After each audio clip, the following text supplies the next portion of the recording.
आज का हमारा टॉपिक है इनकम टैक्स में मिलने वाले डिडक्शन से रिलेटेड।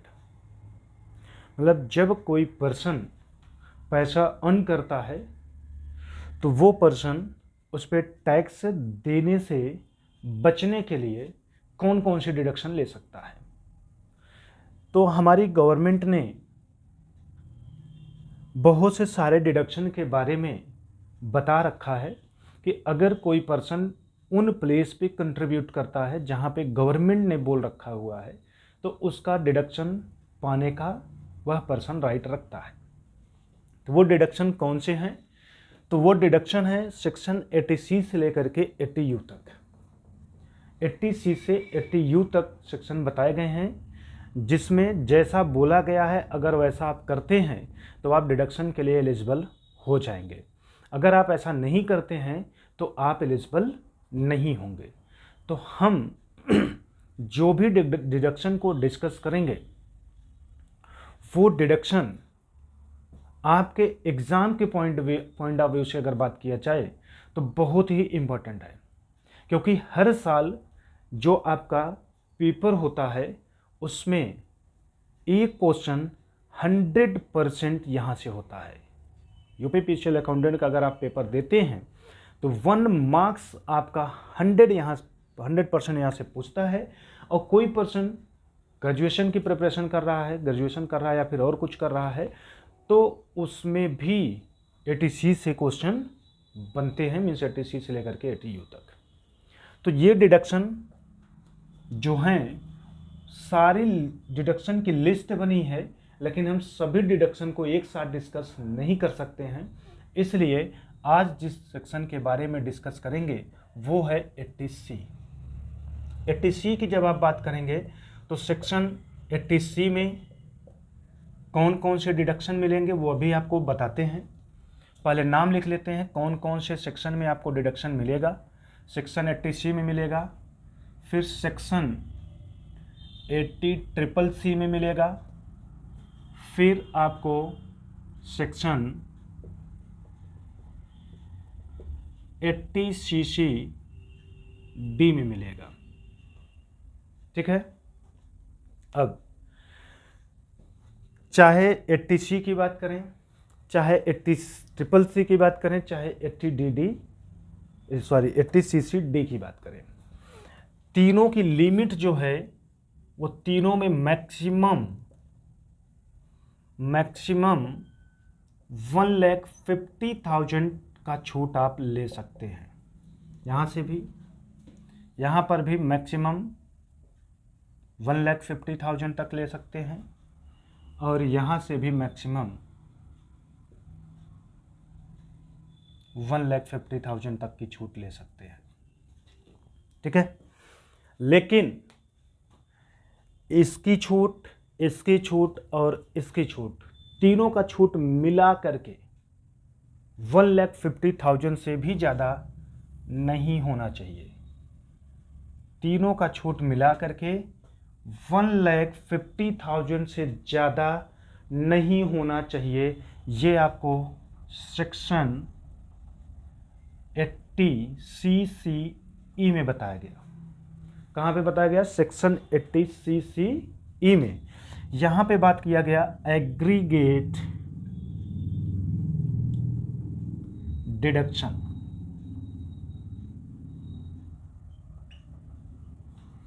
एग्रीगेट डिडक्शन जो मिलेगा वो 1,50,000 का मिलेगा। कहने का सेंस ये हुआ कि अगर कोई पर्सन 80C में सपोज दैट 70,000 का डिडक्शन पाने के लिए एलिजिबल है,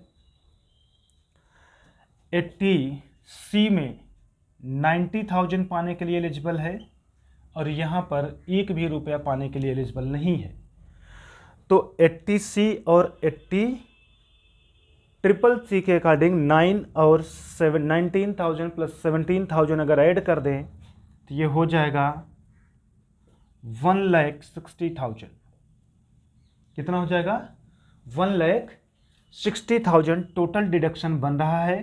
बट अकॉर्डिंग टू 80CCE जो एग्रीगेट डिडक्शन ले सकते हैं वो ओनली 1,50,000 ही ले सकते हैं, तो आपको 1,50,000 का ही छूट मिलेगा, भले ही आपकी छूट 1,60,000 की क्यों न बन रही थी।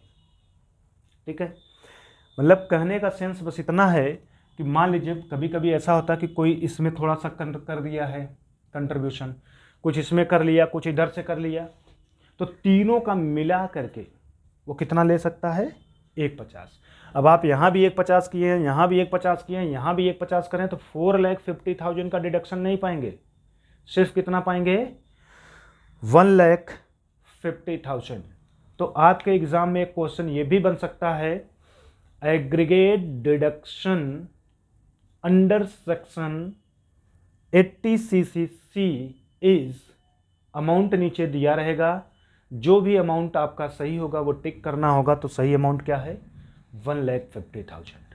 दूसरा क्वेश्चन आपसे पूछ सकता है कि एग्रीगेट डिडक्शन कौन सी सेक्शन में मिलता है, एग्रीगेट डिडक्शन ₹1,50,000 कौन से सेक्शन में मिलता है। ऑप्शन के रूप में ये चारों सेक्शन आपके दिखते रहेंगे, जो सही होगा आप वो टिक कर लेंगे। क्लियर हो गया इतनी बात। 80C में 150, यहाँ पे 150, यहाँ पर भी 150, बट तीनों का मिला करके इस 80CCE के अकॉर्डिंग बताए हुए 150 से ज़्यादा नहीं होना चाहिए। तो आई होप इतनी बात तो आप लोग समझ गए होंगे। ठीक, अब हम बात करते हैं 80C में वो कौन कौन से वर्क हैं, वो कौन कौन से कंट्रीब्यूशन के प्लेस हैं जहाँ पे हम करेंगे तो उसका डिडक्शन हमें 80C में मिलेगा। तो उसकी बात कर लेते हैं कि कौन से प्लेस हैं। तो पहला है contribution to life insurance premium. ठीक है, अगर आप लाइफ इंश्योरेंस प्रीमियम के लिए कंट्रीब्यूट करते हैं, जिसको LIC भी बोलते हैं, ठीक, अगर आप LIC में कंट्रीब्यूशन करते हैं तो आपको डिडक्शन 80C में पाने का राइट होगा। इसके साथ साथ अगर आप contribution statutory provident fund, recognise provident fund और सुपर एनुएशन फंड, इन सब में करते हैं तो उसका भी डिडक्शन 80C में पाने का राइट रखते हैं। ठीक है, इसी तरीके से आप घर को बनवाने के लिए कहीं से लोन ले रखे हैं, किसी बैंक से लोन ले रखे हैं, वो बैंक गवर्नमेंट बैंक है, तो आप किसी गवर्नमेंट बैंक से अगर लोन लिए हैं तो जो आपने घर को बनवाने के लिए लोन लिया था उस लोन का पेमेंट करेंगे कि नहीं करेंगे, करेंगे। तो लोन का जो आप पेमेंट करेंगे उसका डिडक्शन भी 80C में आप पाएंगे। तो रीपेमेंट ऑफ लोन, और जानकारी के लिए यहां लिख लीजिए टेकन फॉर हाउस, घर को बनवाने के लिए लोन लिए हों। किसके लिए, जो आपने लोन लिया है वो घर को बनवाने के लिए लिया था, और उस लोन को अगर आप पे कर रहे हैं तो उसका डिडक्शन भी आप यहां पर पाएंगे। बट जो आपने लोन लिया था उस पर अगर आप इंटरेस्ट पे कर रहे हैं, क्या पे कर रहे हैं, इंटरेस्ट पे कर रहे हैं, तो इंटरेस्ट का डिडक्शन यहां पर नहीं मिलेगा। वो इंटरेस्ट का डिडक्शन आपको हाउस प्रॉपर्टी के चैप्टर में मिलेगा। तो एक पॉइंट ये हुआ, दूसरा ये हो गया, तीसरा ये हो गया। चौथा बात करते हैं ट्यूशन फी, और इसमें लिख लीजिएगा मैक्सिमम 2 चिल्ड्रन, 2 ही चिल्ड्रन का आपको मिलेगा भी। ठीक है, ट्यूशन फीस। अब ये ट्यूशन फीस क्या है, अभी उसके ऊपर भी डिस्कस करते हैं। फिर है कि आप FD करते हैं, फिक्स्ड डिपॉजिट करते हैं, तो फिक्स्ड डिपॉजिट देखा जाएगा कि आप कहाँ किए हैं। अगर आप फिक्स्ड डिपॉजिट शेड्यूल बैंक में किए हैं तो आपको डिडक्शन मिलेगा 80C में। दूसरा, अगर आपने डिपॉजिट पोस्ट ऑफिस में किया है तो भी आपको यहाँ पर 80C में डिडक्शन मिलेगा। लेकिन ध्यान रखना है, फिक्स्ड डिपॉजिट जो आपने किया है वो फिक्स्ड डिपॉजिट 5 साल से कम नहीं होना चाहिए, मोर देन 5 ईयर होना चाहिए, है ना। जो टाइम पीरियड होगा वो 5 साल से कम का नहीं होना चाहिए। अगर आपने एफडी 5 साल से कम के लिए कर रखा है तो फिर उसका डिडक्शन 80C में आपको नहीं मिलेगा। क्लियर हो गया। तो कौन कौन से डिडक्शन आपको मिलते और भी हैं इसमें, लेकिन जो बेसिक थे उसी के बारे में हम आपके साथ डिस्कस करेंगे, जो एग्ज़ाम में ज़्यादातर पूछे जाते हैं। बाकी कराने पे आए तो पूरा वाइट बोर्ड भर जाएगा सिर्फ 80C का डिडक्शन समझाने में। ठीक है, तो बेसिक पढ़ लीजिए। बाकी अगर और कुछ आप इसके बारे में जानना चाहते हैं तो आप दिए हुए नंबर पे कॉल करके भी पूछ सकते हैं या कमेंट भी करके पूछ सकते हैं, जैसे आपको अच्छा लगे। अगर 80C से कुछ आप इसके अलावा भी जानना चाहते हैं तो ये हमारे सामने 5 पॉइंट हैं जिसका डिडक्शन हम 80C में पाते हैं। अब एक एक के ऊपर डिस्कस भी कर लेते हैं। LIC की अगर आप बात करेंगे तो ये देखा जाएगा कि LIC आपने कब कराया। अगर आपने LIC 1/4/2012 के पहले कराया है, बिफोर कराया है, ठीक है, तो जो एश्योर्ड अमाउंट होगा, कौन सा वर्ड यूज किए हैं, एश्योर्ड अमाउंट जो होगा उसका 20%, उसका 20% मैक्सिमम डिडक्शन आप एश्योर्ड अमाउंट का 20% पा सकते हैं। तो अब ये एश्योर्ड अमाउंट क्या है पहले ये समझ लेते हैं। एश्योर्ड अमाउंट का मतलब होता है मैच्योरिटी वैल्यू। एश्योर्ड अमाउंट का मतलब क्या है, मैच्योरिटी वैल्यू। मैच्योरिटी वैल्यू का 20%।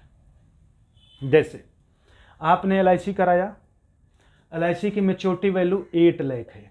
कितना है, 8 लाख। तो 8 लाख का 20% निकाल देंगे तो कितना आएगा, 160। तो 1,60,000 तक का डिडक्शन आप ले सकते हैं 80C में। क्लियर। इसके बाद 1/4/2012 के बाद, इसके बाद अगर आपने कराया है ऑन या आफ्टर, मतलब 1/4/2012 को ही कराए हैं या 1/4/2012 के बाद अगर आपने कराया है तो उस केस में 10% of assured amount. Assured amount का 10% कैसे निकलेगा, वो जो तरीका इधर बताएं वही तरीका यहाँ के लिए भी हो जाएगा।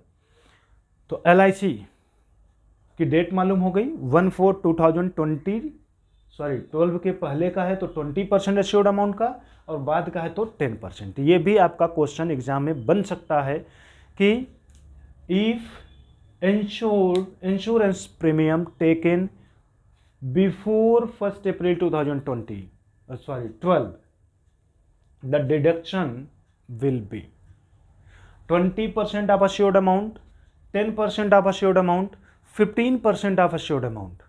तो अगर आपको आता रहेगा तो आप आराम से टिक कर लेंगे। तो 20% होगा बिफोर के केस में, आफ्टर के केस में 10%। ये हो गया LIC की बात।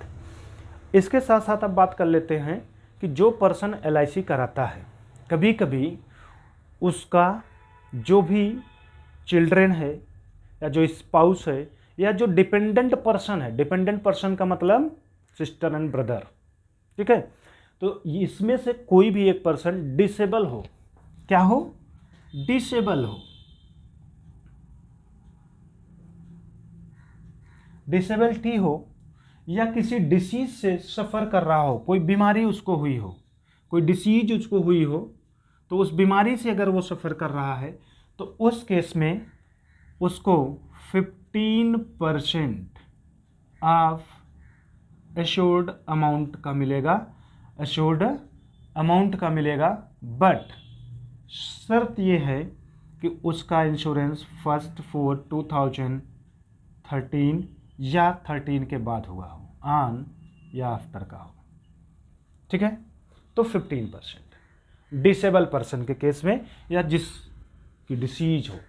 डिसीज कौन सी हो सकती है, एड्स का डिसीज अगर हुआ है तो जो भी इंश्योरेंस उस पर्सन का कराया गया है उसका 15%, कैंसर हुआ है या फिर किडनी से रिलेटेड कोई बीमारी है तो इन सब टाइप की बीमारी के केस में 15% डिडक्शन मिलेगा। तो 80C में डिडक्शन क्लियर हो गया। ये भी आपका क्वेश्चन एग्जाम का बन सकता है कि डिसेबिलिटी पर्सन के केस में इंश्योरेंस पे कितना डिडक्शन मिलता है, तो आंसर होगा 15%। तो 80C में यही डिडक्शन आपको मिलेगा अगर आप ऐसा करते हैं तो इसको आप नोट कर लीजिए। 80C के बाद जो अगला पॉइंट है, ये सब इजी पॉइंट है, ट्यूशन फीस के बारे में समझाते हैं। Statutory provident fund, recognised provident fund, superannuation fund में जो भी आप कंट्रीब्यूट करते हैं उसका भी डिडक्शन आपको 80C में मिलता है। जो भी कंट्रीब्यूट आप कर रहे हैं उसका डिडक्शन पाएंगे। अगर आप लोन रीपेमेंट कर रहे हैं, जो आपने लोन लिया है उसका जो भी इंस्टॉलमेंट पे किया वो इंस्टॉलमेंट का अमाउंट यहाँ आपको डिडक्शन मिलेगा। तो इसमें कुछ बताने लायक नहीं है। आगे जो डिस्कस करते हैं वो करते हैं ट्यूशन फीस के बारे में। तो ये पॉइंट जो इधर लिख करके समझाएं इसी को आपको लिखना है। वीडियो को पॉज कर लीजिए, लिख लीजिए, फिर आगे आप देखिएगा, है ना।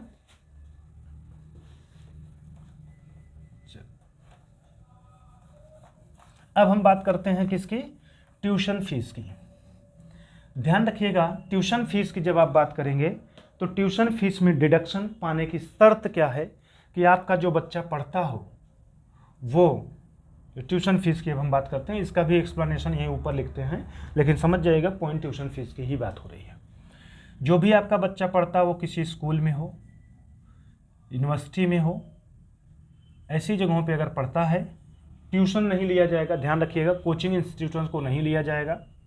कोचिंग में पढ़ाते हैं उसकी फ़ीस अगर आप डिडक्शन लेना चाहते हैं तो वो नहीं पाएंगे। सिर्फ स्कूल और कॉलेज की बात हो रही है, यूनिवर्सिटी की बात हो रही है।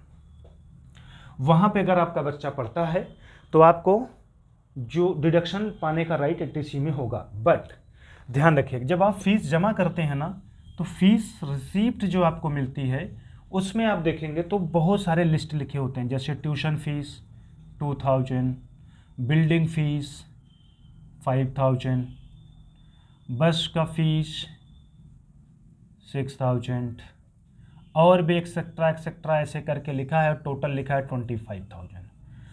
तो आप 80C में डिडक्शन ट्यूशन फीस के रूप में 25,000 पाने का नहीं रखेंगे, है ना, बल्कि कौन सा अमाउंट पाएंगे, तो जो रिसीप्ट में ट्यूशन फीस के सामने अमाउंट मेंशन है बस उतना ही डिडक्शन आप पाने का राइट ट्यूशन फीस के रूप में पाएंगे। ठीक है, ट्यूशन फीस के रूप में जो ट्यूशन फीस के सामने अमाउंट मेंशन है बस उतना ही, बाकी ये जो लिखे हुए हैं वो सब नहीं कंसीडर होते हैं 80C में डिडक्शन पाने के टाइम। ठीक है, और मैक्सिमम कितने बच्चों का पाएंगे, 2 बच्चे का, ज़्यादा से ज़्यादा 2 बच्चों का आप ले सकते हैं। मतलब आपके पास अगर 3 बच्चे हैं और तीनों बच्चों को आप पढ़ाते हैं तो उसमें से जो 2 बच्चों का हाईएस्ट ट्यूशन फीस आपका जा रहा हो उन्हीं दोनों बच्चों के फीस के डिडक्शन के लिए क्लेम करिएगा, जो कम है उसको छोड़ दीजिएगा, क्योंकि 80C में डिडक्शन पाने के लिए सिर्फ 2 बच्चे ही अलाउड किए गए हैं। इसके बाद लास्ट पॉइंट है फिक्स डिपॉजिट। फिक्स डिपॉजिट मतलब सीधा सीधा आप पैसा अपना FD के रूप में कर दिए हैं शेड्यूल बैंक में या पोस्ट ऑफिस में। टाइम उसका होना चाहिए मोर देन 5 ईयर। अगर 5 साल के ज़्यादा समय के लिए किया गया है तो आप यहाँ डिडक्शन पाएंगे, नहीं तो नहीं पाएंगे। तो ये चाहे LIC का पेमेंट हो, चाहे इसका हो, चाहे इसका हो, इसका हो, इसका, सभी का मिला करके, इन सभी का पेमेंट मिला करके मैक्सिमम कितना छूट ले सकते हैं, 1,50,000। 1,50,000 रुपये से ज़्यादा छूट आप 80C में नहीं पा सकते हैं। सपोज दैट इन सब का कंट्रीब्यूशन मिला के 1,50,000 क्रॉस करता है तो 80C में सिर्फ और सिर्फ 150 का ही आप डिडक्शन पाएंगे, उससे ज़्यादा नहीं पाएंगे। तो आई होप 80C आप लोग अच्छे से समझ गए होंगे। अब बात करते हैं 80CCC की। ये 80CCC क्यों आया? आप लोगों ने देखा कि पहले पेंशन चलती थी, आदमी रिटायर होता था, पेंशन पाता था। आज की डेट में देखेंगे तो पेंशन की स्कीम बंद हो चुकी है। तो अब क्या है कि जो पर्सन जिस दिन रिटायर होगा बस उतने ही दिन तक कमाएगा, उसके बाद जो भी कमा के रखा है उसी से अपना जीवन यापन चलाएगा, क्योंकि गवर्नमेंट का कहना है कि आपको जिस दिन हम रिटायर कर देंगे उस दिन के बाद से हम आपको 1 भी रुपया नहीं देंगे। तो सोचिए, अगर वो 60 ईयर की एज में रिटायर होता है और उसके पास अब एक भी अर्निंग का स्रोत नहीं बचा, तो वो अपना जीवन यापिका कैसे करेगा? तो कहीं ना कहीं प्रॉब्लम होती है। तो इसके लिए बहुत सी सारी कंपनियां, प्राइवेट इंस्टीट्यूशन भी और गवर्नमेंट भी आगे आई कि भाई पेंशन तो बंद हो गया आपका, लेकिन आप जो कमा रहे हैं उसी में से थोड़ा थोड़ा बचा के आप रखते हुए चलिए, तो जब आप रिटायर होंगे तो हम आपको एज ए पेंशन के रूप में पैसा देंगे। ठीक है, गवर्नमेंट आपको नहीं देना चाहती है, कोई बात नहीं, लेकिन अगर आप हमारे यहाँ कुछ पैसा पेंशन स्कीम में थोड़ा थोड़ा करके जमा करते हैं, तो 60 साल के बाद जब आप रिटायर होंगे तो हम आपको पेंशन देंगे। तो अगर कोई भी पर्सन ऐसा करता है, ज़रूरी नहीं कि वो गवर्नमेंट ही एम्प्लॉय हो, वो एक प्राइवेट सेक्टर का भी एम्प्लॉय हो सकता है कि भाई 60 साल के बाद मुझे भी पेंशन चाहिए तो मैं क्या करूं, तो वो भी पेंशन स्कीम में अपना पैसा जमा कर सकता है। तो अगर कोई person private institution means private कंपनियों के साथ पैसा जमा कर रहा है, तो वो डिडक्शन के लिए क्लेम करेगा 80CCC में। लेकिन अगर गवर्नमेंट के थ्रू अप्रूव्ड किए गए पेंशन स्कीम में अगर पैसा जमा कर रहा है तो उसकी डिडक्शन वो पाएगा 80CCD में। क्लियर हो गया ये दो बातें। 80CCC में क्या पाएगा कि 80CCC में अगर वो किसी प्राइवेट कंपनी के साथ डील कर रहा है, मीन्स किसी प्राइवेट कंपनी के पेंशन स्कीम में पैसा कंट्रीब्यूट करता है, तो डिडक्शन 80C मिलेगा। और 80CCD में डिडक्शन वो पाएगा तब जब वो किसी गवर्नमेंट के थ्रू अप्रूव्ड की गई पेंशन स्कीम में पैसा जमा करता हो तब। तो गवर्नमेंट के थ्रू अप्रूव्ड की गई कौन सी पेंशन स्कीम है, तो आप लोग जानते हैं अटल पेंशन योजना। अटल पेंशन योजना में अगर कोई पर्सन पैसा जमा कर रहा है पेंशन के पॉइंट ऑफ व्यू से, तो वो डिडक्शन 80CCD में क्लेम करेगा। अगर अटल पेंशन योजना के अलावा किसी पेंशन स्कीम में पैसा जमा कर रहा है, तब फिर वो डिडक्शन 80CCC में करेगा, यहाँ डिडक्शन पाएगा। दोनों की लिमिट 1,50,000 1,50,000 ही है, बस कंडीशन कुछ अलग है। क्या अलग है? यहाँ पे आप कंट्रीब्यूट करिए 150 का डिडक्शन की क्लेम करिए बस। लेकिन यहाँ की बात करेंगे तो ये थोड़ा सा टिपिकल है। इसकी बात करेंगे तो यहाँ कहता है कि भैया आप तो जो डोनेशन कर रहे हो करो, उसका तो डिडक्शन देंगे, लेकिन एक शर्त लगा करके कि अगर कोई पर्सन सैलरी पाने वाला है, क्या पाने वाला है? सैलरी पाने वाला है, तो वो अपनी सैलरी का 10% ऑफ हिज सैलरी केवल पेंशन स्कीम में जमा करे तो उसका डिडक्शन देंगे। अगर वो उससे ज़्यादा जमा करता है तो ज़्यादा का डिडक्शन नहीं देंगे। सिर्फ कितना परसेंट? 10%। सैलरी होल्डर कोई पर्सन है तो, जैसे सपोज दैट किसी पर्सन की सैलरी साल भर की 10 लाख बनती है, तो 10 लाख का अगर 10% कंट्रीब्यूट करता है, मतलब 1 लाख रुपए तक अटल पेंशन योजना में वो जमा करता है, साल भर का 1 लाख रुपए अटल पेंशन योजना में जमा करता है, तो उसको 80CCD में 1 लाख रुपए तक का डिडक्शन पाने का राइट होगा। लेकिन वही पर्सन 10 लाख का 20% मीन्स 2 लाख रुपया कंट्रीब्यूट करता है, तो पहली चीज तो 1.5 से ज़्यादा तो डिडक्शन नहीं मिलेगा, वही रिस्ट्रिक्शन, और दूसरी 10% से ज़्यादा डिडक्शन नहीं पाएगा। तो 20% के हिसाब से नहीं मिलेगा, सिर्फ कितने परसेंट से? 10% से। क्लियर हो गया? कोई कंफ्यूजन है तो पूछ लीजिएगा, कंफ्यूज होंगे तो एग्जाम में आप क्वेश्चन गलत जरूर कर देंगे।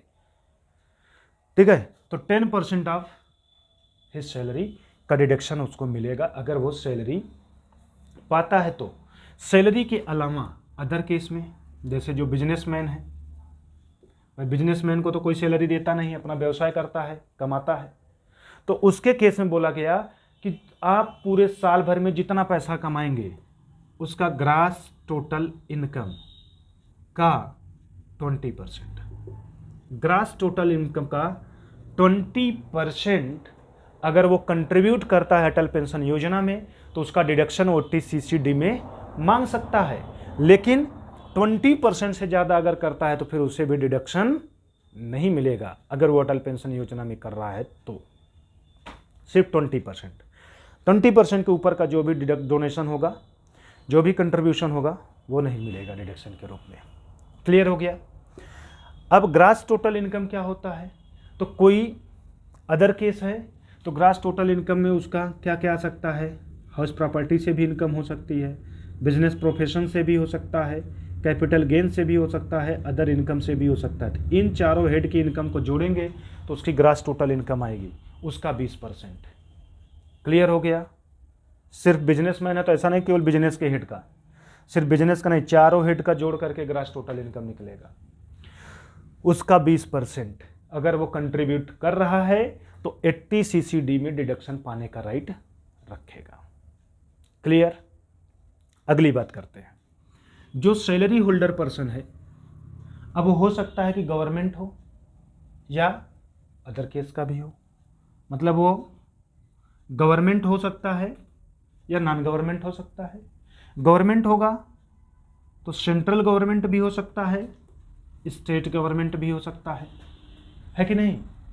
सेंट्रल गवर्नमेंट, स्टेट गवर्नमेंट भी हो सकता है, तो स्टेट प्लस अदर को सेम ट्रीट किया जाता है अटल पेंशन योजना के कंट्रीब्यूशन के पॉइंट ऑफ व्यू से। सेंट्रल गवर्नमेंट को अलग ट्रीट किया जाता है। यहाँ पे क्या कहा कि जितना वो कर रहा है वो तो डिडक्शन पाएगा, उसके साथ साथ उसका जो एम्प्लॉयर है, सेंट्रल गवर्नमेंट के केस में अगर उसका एम्प्लॉयर 14% का डिडक्शन करता है तो वो भी उसकी छूट पाएगा अटल पेंशन योजना में। उससे ज़्यादा अगर करता है तो एक्सेज वाला टैक्सेबल हो जाएगा उसकी सैलरी के लिए।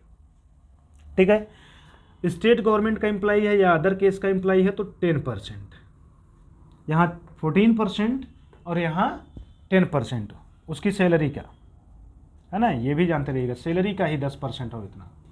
मतलब अगर कोई सेंट्रल गवर्नमेंट का एम्प्लॉई है तो वह एम्प्लॉई अपने सैलरी का 10% जो कंट्रीब्यूट करेगा उसका भी डिडक्शन पाएगा। उसके साथ साथ सेंट्रल गवर्नमेंट अगर उसकी सैलरी का 14% अपनी तरफ से कंट्रीब्यूशन अटल पेंशन योजना में कर रही है तो 14% तक करेगी तब तो डिडक्शन पा जाएगा। सपोज दैट उससे ज़्यादा अगर करती है, जैसे उसकी सैलरी 10 लाख थी, उसकी सैलरी कितनी है 10 लाख, अगर सेंट्रल गवर्नमेंट 14% कंट्रीब्यूट करती है मतलब 1,40,000 सेंट्रल गवर्नमेंट ने दिया, 10% के हिसाब से 1 लाख उसने दिया, तो टोटल कितना हुआ 2,40,000। तो 2,40,000 का डिडक्शन यहाँ नहीं कंसिडर होगा, डिडक्शन लिए ये हटा देते हैं, ये 1 लाख रुपए का डिडक्शन ले लेगा। उसके साथ साथ सपोज दैट अगर उसका एम्प्लॉयर 14% की जगह 20% का कंट्रीब्यूशन करता है, मतलब 2 लाख का कंट्रीब्यूशन करता है, तो उस केस में 1,40,000 तो डिडक्शन पा जाएगा, 1,40,000 का डिडक्शन पा जाएगा, लेकिन बचा हुआ 60,000 उसकी सैलरी में जाके टैक्सेबल हो जाएगी, उसकी इनकम मान ली जाएगी। ठीक है। ऐसे ही स्टेट गवर्नमेंट के भी केस में और अदर एम्प्लॉय के भी केस में देख लेंगे। तो इस तरीके से 80C, 80CC, 80CCD तीनों सेक्शन के थ्रू क्या क्या डिडक्शन कैसे कैसे मिलने वाला है वो आपको पता चल गया। अब बात कर लेते हैं 80CCE की। 80CCE में तीनों सेक्शन से मिला करके टोटल अमाउंट जोड़ लीजिए और वो तीनों सेक्शन का टोटल अमाउंट 1,50,000 से ज़्यादा नहीं होना चाहिए, मैक्सिमम 1,50,000 तक का डिडक्शन मिलेगा। क्लियर हो गया। अब कोई भी इंडिविजुअल पर्सन है या HUF है, उसको 1,50,000 का एग्रीगेट डिडक्शन 80CCE में मिलेगा। उसके साथ साथ 80CCD में डिडक्शन पाने के साथ साथ एक सेक्शन और है 80CCD का 1B, 80CCD का 1B एक सेक्शन और है। उसमें उस एम्प्लॉयर को एडिशनल डिडक्शन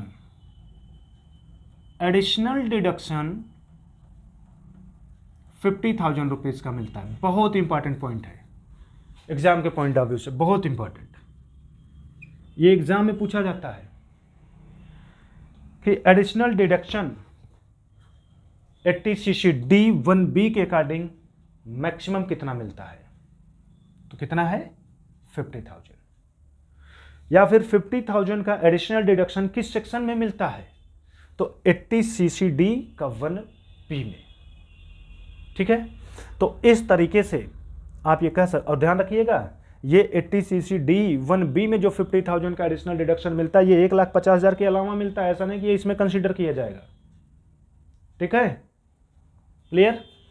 दूसरी बात, आपका लिखा है 1,50,000 का जब हम मैक्सिमम लिमिट कंसीडर करेंगे तो ये एम्प्लॉयर का कंट्रीब्यूशन कंसीडर नहीं होगा, इसीलिए यहां पर हटवा दिए थे कि एम्प्लॉयर वाला नहीं जोड़ना है, केवल इसका ये कंसीडर नहीं होता है डिडक्शन के पॉइंट ऑफ व्यू से, सिर्फ ये होता है। ये किस लिए बताया गया, ये सिर्फ इसलिए बताया गया कि अगर इससे एक्सेस कंट्रीब्यूट करता है तो एक्सेस वाला पार्ट टैक्सेबल सैलरी बन जाएगा, सिर्फ इसलिए बताया गया। ठीक है, एडिशनल डिडक्शन 50,000 का सेक्शन 80cc D1B में मिलेगा, ये जानते रहिएगा। तो इस तरीके से अगर आपसे क्वेश्चन में कुछ भी पूछ ले, deduction of tuition fees under section नाम दिया रहेगा तो आपको बताना पड़ेगा 80C में मिलता है ट्यूशन फीस, है कि नहीं। अटल पेंशन योजना में कंट्रीब्यूट किया गया एम्प्लॉय का डिडक्शन डोनेशन कंट्रीब्यूशन कौन से सेक्शन में, तो 80cc D में।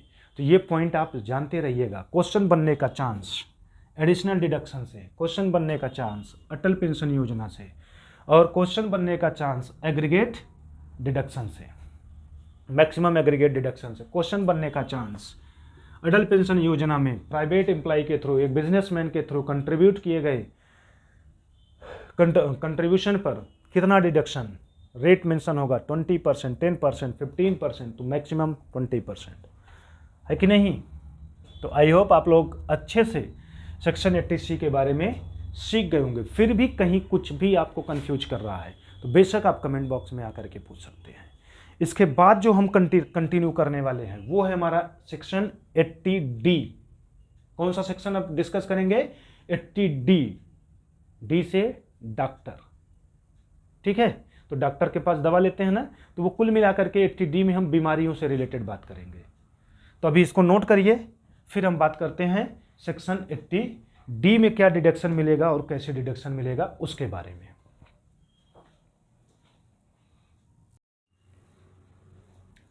अब हम लोग जिस डिडक्शन के बारे में बात करेंगे वो है मेडिकल से रिलेटेड।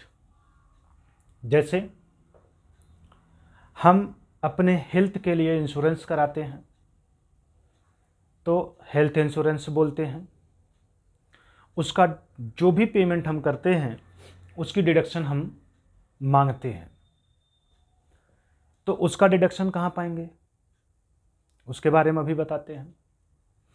ऐसे ही हमारे फैमिली में कोई पर्सन है जो डिसेबल है, वो चाहे हम, हमारी वाइफ, हमारे बच्चे, हमारे माता पिता या फिर हमारे भाई बहन भी हो सकते हैं। इनमें से कोई भी अगर डिसेबल है तो डिसेबल का मतलब वही विकलांग जिसको आप लोग जानते हैं। अगर कोई ऐसा है तो उस केस में हम उसके ऊपर खर्च करते हैं पैसा, मतलब उसका इलाज कराते हैं, ये सब कराते हैं, तो उसकी भी हम डिडक्शन मांगते हैं, तो गवर्नमेंट हमें उसमें भी डिडक्शन देती है। इसी तरीके से हम अपना मेडिकल ट्रीटमेंट कराते हैं कुछ सर्टेन डिसीज़ का, कुछ गवर्नमेंट की स्पेसिफाइड डिसीज है, अगर उन डिसीज़ की हम ट्रीटमेंट कराते हैं, चाहे अपना कराएं चाहे अपने पेरेंट्स का कराएं, तो उसका भी डिडक्शन हमें चाहिए। तो इन सब का डिडक्शन हमें कौन से सेक्शन में मिलेगा और कितने रुपए तक का मिलेगा, उसी के ऊपर अब हम डिस्कस करने वाले हैं। तो आइए स्टेप बाय स्टेप एक एक को आराम से समझते हैं। बहुत इम्पॉर्टेंट है, ये सब आपके एग्ज़ाम में अगर आ गए तो गलत हो जाते हैं क्वेश्चन, तो आराम आराम से समझिएगा, एकदम ईजिली आपको समझाएंगे। देखिएगा 80D की बात करेंगे तो 80D को 3 पार्ट में डिवाइड कर लेते हैं। एक है सेक्शन 80D, फिर है सेक्शन 80 डी डी, फिर है सेक्शन 80 डी डी बी। ठीक है, 3 पार्ट में डिवाइड कर लिया। अब किसमें क्या आता है, तो यहां पर आता है आपका मेडिकल इंश्योरेंस प्रीमियम। 80 डी में आप मेडिकल इंश्योरेंस प्रीमियम, अगर आपने अपने मेडिकल ट्रीटमेंट के लिए इंश्योरेंस प्रीमियम ले रखा है तो उसका डिडक्शन 80 डी में आप पाएंगे। ठीक है, उसके बाद यहां पे क्या पाएंगे, तो यहां पर डिडक्शन आपको मिलेगा maintenance including treatment of disabled person. आपके फैमिली में जो भी पर्सन डिसेबल्ड है उसका अगर आप मेंटेनेंस इंक्लूडिंग ट्रीटमेंट, मतलब देख रेख और उसके इलाज में जो भी पैसा खर्च करते हैं उसका डिडक्शन आप मांगेंगे, तो कौन से सेक्शन में, तो सेक्शन 80 डी में। इसके बाद जो आपका लास्ट पॉइंट है वो है 80 डी बी में। क्या है, यहां आपने इंश्योरेंस प्रीमियम का मांगा, यहां पर डिसेबल पर्सन का मांगा, तो यहां आप मेडिकल ट्रीटमेंट जब आप कराएंगे, मेडिकल ट्रीटमेंट जब आप कराएंगे तो उसका डिडक्शन मांगेंगे, वो भी स्पेसिफाइड डिसीज के केस में। ठीक है, स्पेसिफाइड डिसीज के केस में आप यहां पर डिडक्शन मांगेंगे 80 डी बी। वो कौन सी डिजीज हैं स्पेसिफाइड, अभी उसके भी ऊपर डिस्कस कर लेंगे कि कौन कौन सी बीमारियां हैं जिस पे हम इलाज करते हैं तो हमें 80 डी बी में डिडक्शन मिल जाएगा। तो चलिए स्टेप बाय स्टेप पहले एक एक को डिस्कस कर लेते हैं। मेडिकल इंश्योरेंस प्रीमियम जब आप लेते हैं तो ध्यान रखिएगा, आप अपना ले सकते हैं, अपनी पत्नी का ले सकते हैं, अपने बच्चों का ले सकते हैं और माता पिता का ले सकते हैं। ठीक है, इतने लोगों का आप सेल्फ ले सकते हैं, स्पाउस का ले सकते हैं, चिल्ड्रन का ले सकते हैं एंड पेरेंट्स का ले सकते हैं। ठीक है, इन लोगों का अगर आप ले रहे हैं मेडिकल इंश्योरेंस प्रीमियम तो ध्यान रखिएगा, अपना, पत्नी और बच्चों का मिला करके 25,000 रुपये का डिडक्शन आपको मिलेगा, प्लस माता पिता का अगर लेते हैं तो उसमें भी आपको 25,000 का मिलेगा। तो कुल मिला के 50,000 का डिडक्शन ले सकते हैं। लेकिन जो हमारे पेरेंट्स होते हैं, वो पेरेंट्स अगर सीनियर सिटीजन हो जाते हैं तो उस केस में हम 50,000 तक का डिडक्शन मांगते हैं। मतलब कुल मिला के ये कह लें कि अगर हमारे पेरेंट्स सीनियर सिटीजन नहीं हैं और हम अपने पेरेंट्स का मेडिकल इंश्योरेंस लिए हैं प्लस अपना और अपने बच्चों का लिए हैं तो 80 डी में कुल मिला करके मैक्सिमम हम 50,000 रुपये तक का डिडक्शन ले सकते हैं। लेकिन अगर हम अपना और अपने बच्चों का 25,000 का लिए प्लस अपने पिता की, माता की, जिसकी भी बात हो, अगर वो सीनियर सिटीजन है तो फिर 50,000 पेरेंट्स का हो जाएगा प्लस 25 आपका, तो इस तरीके से मिला के 75,000 का डिडक्शन 80 डी में आप मांग लेंगे। ठीक है, तो 75,000 का डिडक्शन मैक्सिमम तब आप पाएंगे जब आपके पेरेंट्स सीनियर सिटीजन हो। अगर आपके पेरेंट्स सीनियर सिटीजन नहीं हैं तो फिर आपको मैक्सिमम डिडक्शन 50,000 मिलेगा। क्लियर हो गया। इसी तरीके से हम हेल्थ चेकअप की बात कर लेते हैं।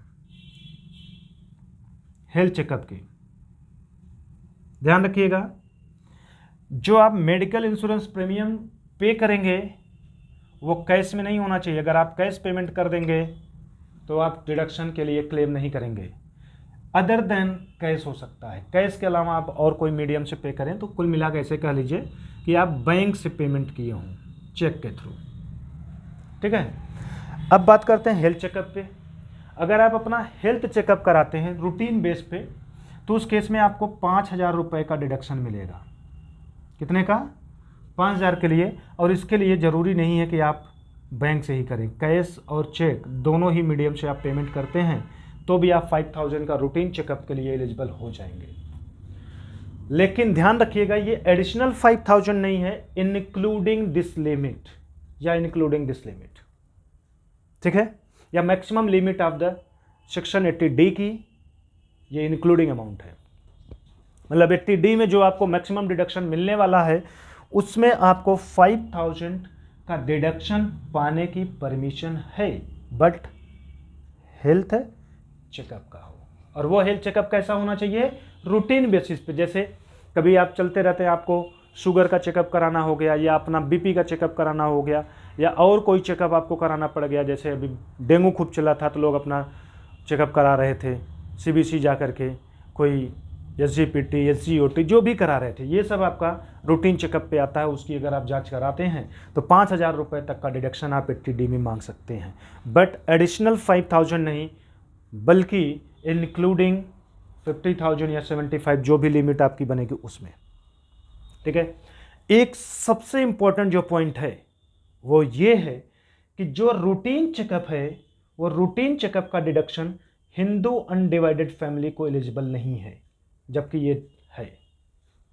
ठीक है, मेडिकल इंश्योरेंस प्रीमियम का उन्हें डिडक्शन पाने का राइट है 80D में, लेकिन रूटीन चेकअप जो होता है उसका डिडक्शन हिंदू अनडिवाइडेड फैमिली को नहीं मिलता है।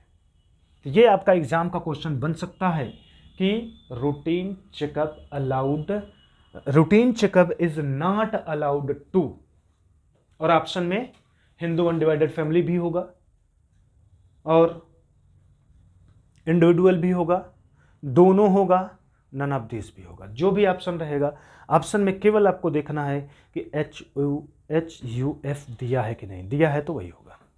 ठीक है, तो ये सेक्शन 80D में आप क्लेम कर सकते हैं। इसके बाद हम अब डिस्कस करते हैं 80D पे, 80DD पे। 80DD में लिखा है maintenance including treatment of disabled person. आप डिसेबल पर्सन का अगर आप मेंटेनेंस देख रहे हैं, मीन्स उसका देख रेख करने के लिए किसी पर्सन को रखें, उसको पैसा दे रहे हैं तो वो मेंटेनेंस में आएगा, प्लस उसके इलाज में जो पैसा खर्च कर रहे हैं वो ट्रीटमेंट में आएगा। तो इन दोनों का जो पैसा है, वो जो खर्च है वो आप ही तो बियर कर रहे हैं। तो उस केस में आपको डिडक्शन मिलेगा, एक तो है मैक्सिमम 75,000 रुपया, ये डिडक्शन मिलेगा 75,000, और दूसरा है 1,25,000 रुपया। कब 75,000 मिलेगा, कब 1,25,000 मिलेगा, तो वो देख लेते हैं। अगर पर्सन 80% से कम डिसेबल है तो 75,000 का डिडक्शन मिलेगा, 80% से कम डिसेबल है। और 1,25,000 का तब मिलेगा जब 80% ऑन या मोर, अप टू 80% ऐसे बोल सकते हैं। ठीक है, अगर 80% तक है डिसेबल तो उसे 1,25,000 तक का डिडक्शन मिलेगा। लेकिन ध्यान रखिएगा, इस केस में हमारी गवर्नमेंट ने थोड़ी सी एक रियायत दी। गवर्नमेंट ने ये क्या रियायत दिया?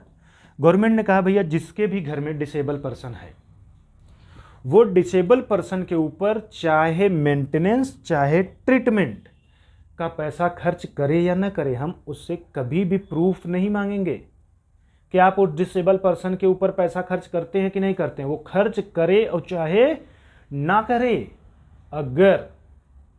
अगर वह पर्सन डिसेबिलिटी सर्टिफिकेट हमें ला करके दिखा देता है कि हमारे घर में हम या हमारी बीबी या हमारे बच्चे या हमारे पेरेंट्स या हमारे ब्रदर एंड सिस्टर कोई में से एक भी पर्सन डिसेबल है और वो 80% से कम है, तो हम सीधा उसको 75,000 रुपये का छूट दे देंगे, चाहे वो पैसा साल भर में 1 रुपया खर्च करा हो चाहे ना किया हो, हम वहाँ देखने नहीं जाएंगे। डिसेबल के केस में ये गवर्नमेंट ने एक बहुत बढ़िया राहत दे रखी है।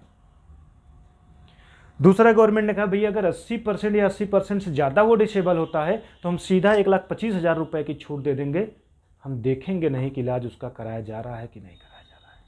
प्रूफ नहीं मांगती है गवर्नमेंट यहाँ पर।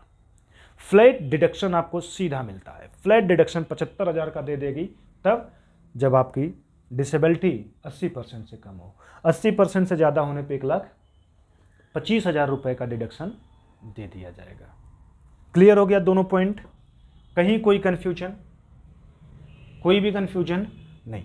फिर भी अगर कन्फ्यूजन बनता है तो आप पूछ सकते हैं। लाइट का थोड़ा सा इशू है, परेशान ना हो, स्टार्ट करते हैं। ठीक है, चलिए। तो आप इन 2 सेक्शन से रिलेटेड कहीं पर भी कंफ्यूज हो रहे हो तो बेशक आप कमेंट में पूछ सकते हैं। लास्ट हमारा पॉइंट है ATDDB, ये क्या है उसके ऊपर भी डिस्कस कर लेते हैं। इसमें लिखा है मेडिकल ट्रीटमेंट स्पेसिफाइड डिसीज़, तो उसको डिस्कस करने से पहले ये हम समय देते हैं कि आप इसे लिख लें, थोड़ा सा मुझे भी स्पेस मिल जाए लिख करके समझाने के लिए, तो फिर उसे भी समझा देते हैं। नोट कर लीजिए।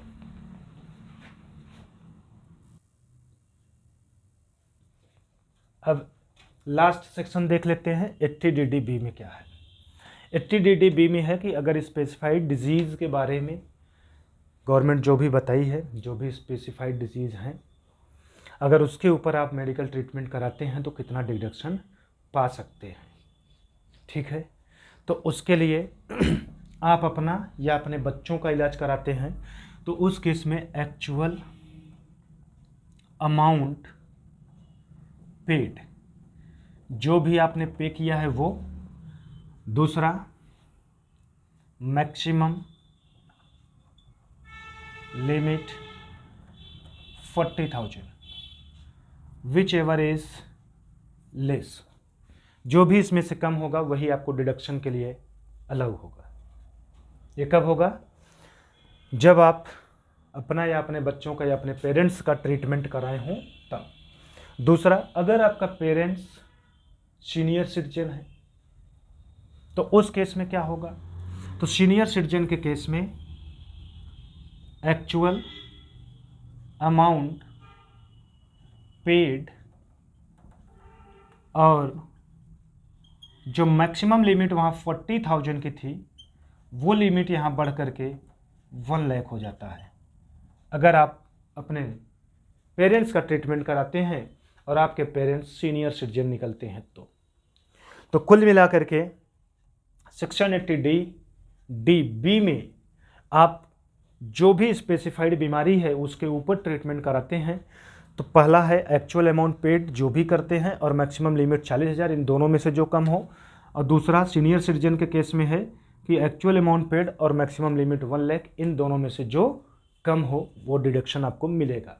लेकिन अगर आपका डिडक्शन बन गया और उसके बाद आपको इंश्योरेंस कंपनी से कुछ पैसा क्लेम किया था वो आपको मिला, तो amount receive from insurance company जो भी मिले उसे माइनस कर लेंगे, तब जो आएगा वो एक्चुअल क्लेम होगा डिडक्शन के लिए। ठीक है, तो इस तरीके से आप 80DDB में निकाल सकते हैं। इसको नोट कर लीजिए। तो स्पेसिफाइड बीमारियों की लिस्ट लिख करके आपको दिखा देते हैं कि वो कौन कौन सी स्पेसिफाइड डिसीज़ हैं जिस पे आप ट्रीटमेंट कराएंगे तो आपको ये डिडक्शन मिलेगा। क्योंकि कभी कभी क्वेश्चन ये भी बन सकता है कि आपसे 4 बीमारियों के नाम दे और ऑप्शन में पूछ ले, मतलब ऑप्शन में 4 बीमारियां हो और क्वेश्चन में पूछे कि इसमें से कौन सी स्पेसिफाइड डिजीज़ है। तो इस तरीके से अगर पूछ लेगा तो आपको बताना पड़ेगा और जानते रहेंगे तभी आप टिक कर पाएंगे, नहीं तो आपसे क्वेश्चन नहीं हो पाएगा।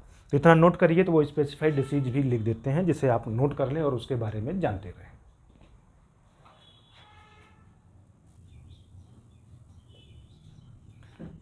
चलिए, तो वो स्पेसिफाइड डिसीज कौन सी है उसकी लिस्ट आपके सामने दे दिया गया है। न्यूरोलॉजिकल डिजीज़ अगर है उसका ट्रीटमेंट कराते हैं तो उसका डिडक्शन आप 80DDB में ले सकते हैं। कैंसर कोई डिजीज़ अगर हुआ है उसका ट्रीटमेंट कराते हैं तो वो भी 80 DDB में ले सकते हैं। एड्स से रिलेटेड बीमारी है तो उसका ट्रीटमेंट करा रहे हैं तो 80 DDB में ले सकते हैं। क्रोनिक रेनल फेल्योर बीमारी अगर है और इसका इलाज कराते हैं तो इसका भी डिडक्शन आप 80 DDB में ले सकते हैं। अब ऊपर के अगर बारे में बात करें तो कैंसर और एड्स से हर कोई वाकिफ़ है, अच्छे से जानता है ये कौन सी बीमारी है। न्यूरोलॉजिकल डिजीज़ के बारे में अगर बात करें तो कुछ लोग को शायद मालूम हो और कुछ लोग को ना मालूम हो। तो न्यूरोलॉजिकल का मतलब होता है मेंटल बीमारी, है ना। दिमाग से रिलेटेड अगर कोई बीमारी है, दिमागी बीमारी है, तो उसका कोई ट्रीटमेंट कराया जा रहा है तो उस पे जो भी पैसे खर्च होंगे उसका डिडक्शन हम 80 DDB में ले सकते हैं। अब ऐसे ही क्रोनिक रेनल फेल्योर की बीमारी है।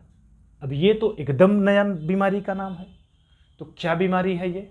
तो ये बीमारी का मतलब होता है कि किसी के शरीर से ब्लड अगर निकल रहा है और वो ब्लड रुके ना, मतलब उसके ब्लड को थक्का ही ना बने, उसका ब्लड थक्का ना बने। जैसे अभी ऐसे काट दें तो कुछ टाइम देखिए हम लोगों के जिस पार्ट से ब्लड की फ्लोइंग होती है वो बंद हो जाता है, जो ब्लड निकलता है वो कुछ टाइम बाद बंद हो जाता है और देखते हैं एक मोटी सी लेयर ब्लड की बन जाती है जिसकी वजह से खून का निकलना बंद हो जाता है और फिर वो धीरे धीरे घाव सूख जाता है।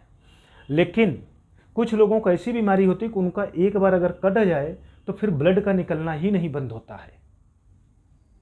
तो ऐसे केस में उस पर्सन का सोचिए क्या हाल होगा। तो वो भी एक बीमारी होती है, उस बीमारी का नाम है क्रोनिक रेनल फेलियर। इस टाइप की बीमारी अगर किसी को है और उसका ट्रीटमेंट चल रहा है तो उस पर जितना भी पैसा खर्च होता है उसका भी डिडक्शन वो 80 DDB में ले सकता है। ऐसे है हेमोफीलिया। ये स्नोफीलिया ना समझिएगा, ये हेमोफीलिया है जो किडनी से रिलेटेड बीमारी होती है। अगर किसी पर्सन को इस टाइप की बीमारी है तो उस पर वो जो भी पैसा खर्च करता है उसका डिडक्शन वो 80 DDB में ले सकता है। और लास्ट है हमारा थैलासीमिया। थैलासीमिया ये कौन सी बीमारी है? तो ये बीमारी हम नहीं बताएंगे, इसे अब आप सर्च करेंगे। ये आपके लिए होमवर्क है, इसको आप कमेंट में बताएंगे कि कौन सी बीमारी है, ठीक है। तो इसको आप एज ए होमवर्क के रूप में करके मुझे बताने का प्रयास करें कि कौन सी बीमारी है। फिलहाल एग्ज़ाम में किसी भी बीमारी का मीनिंग नहीं पूछेगा, अगर आप नहीं भी सर्च करते हैं तो कोई दिक्कत नहीं है, बस ये नाम आप जानते रहिए कि यही बीमारी है जो स्पेसिफाइड बीमारी है। इन बीमारियों के ऊपर अगर आप पैसा खर्च कर रहे हैं तो जितना पैसा आपका खर्च हो रहा है उसका डिडक्शन आप 80 DDB में ले सकते हैं टैक्स से बचने के लिए, ठीक है। तो आई होप आप लोग 80D से रिलेटेड जितने डिडक्शन थे, चाहे D का हो, चाहे DD का हो, चाहे DDB का हो, वो सभी डिडक्शन के बारे में अच्छे से आप समझ गए होंगे। फिर भी अगर आपको कोई भी कन्फ्यूजन बनता है, किसी भी टाइप का कोई कन्फ्यूजन बनता है, तो बेशक आप अपने डाउट को क्लियर करने के लिए कमेंट में अपना क्वेश्चन छोड़ सकते हैं। आप हमारे चैनल पे अभी नए हैं तो प्लीज़ पहले चैनल को सब्सक्राइब कर लें। सब्सक्राइब करने के साथ साथ बेल आइकन को ज़रूर प्रेस करिएगा ताकि जो भी वीडियो हम अपलोड करें उसका नोटिफिकेशन आपको ज़रूर मिल जाए। और आप ऑनलाइन या ऑफलाइन जो भी बैच ज्वाइन करना चाहते हैं उसके लिए दिए हुए नंबर पे कॉल करके आप डिटेल इंक्वायरी ले सकते हैं और हमारे साथ जुड़ करके यूपीपीसीएल अकाउंटेंट या बीकॉम के लिए कोई भी क्लास ज्वाइन करना चाहते हैं, चाहे 11th 12th कॉमर्स ज्वाइन करना चाहते हैं, चाहे बीकॉम के लिए करना चाहते हो या यूपीपीसीएल अकाउंटेंट या अदर कोई भी एग्ज़ाम के लिए, तो आप हमसे जुड़ सकते हैं, चाहे ऑफलाइन या ऑनलाइन। तो सारी इंक्वायरी जो भी आपकी होगी, जो भी डाउट होंगे, जो भी क्वेरी होंगी, वो इसी नंबर पे आपको सॉर्ट आउट करा दिया जाएगा। तो मिलते हैं आप लोगों से आगे एक फिर नए सेक्शन को लेकर के। जो सेक्शन हमारा होगा 80E। ई में कौन कौन से डिडक्शन मिलेंगे, तो ई के डिडक्शन को जानने के लिए थोड़ा सा लेते हैं छोटा सा ब्रेक, उसके बाद फिर से मिलते हैं, फिर कंटिन्यू करते हैं ई वाले सेक्शन को। तो चलिए मिलते हैं अभी थोड़े समय के बाद।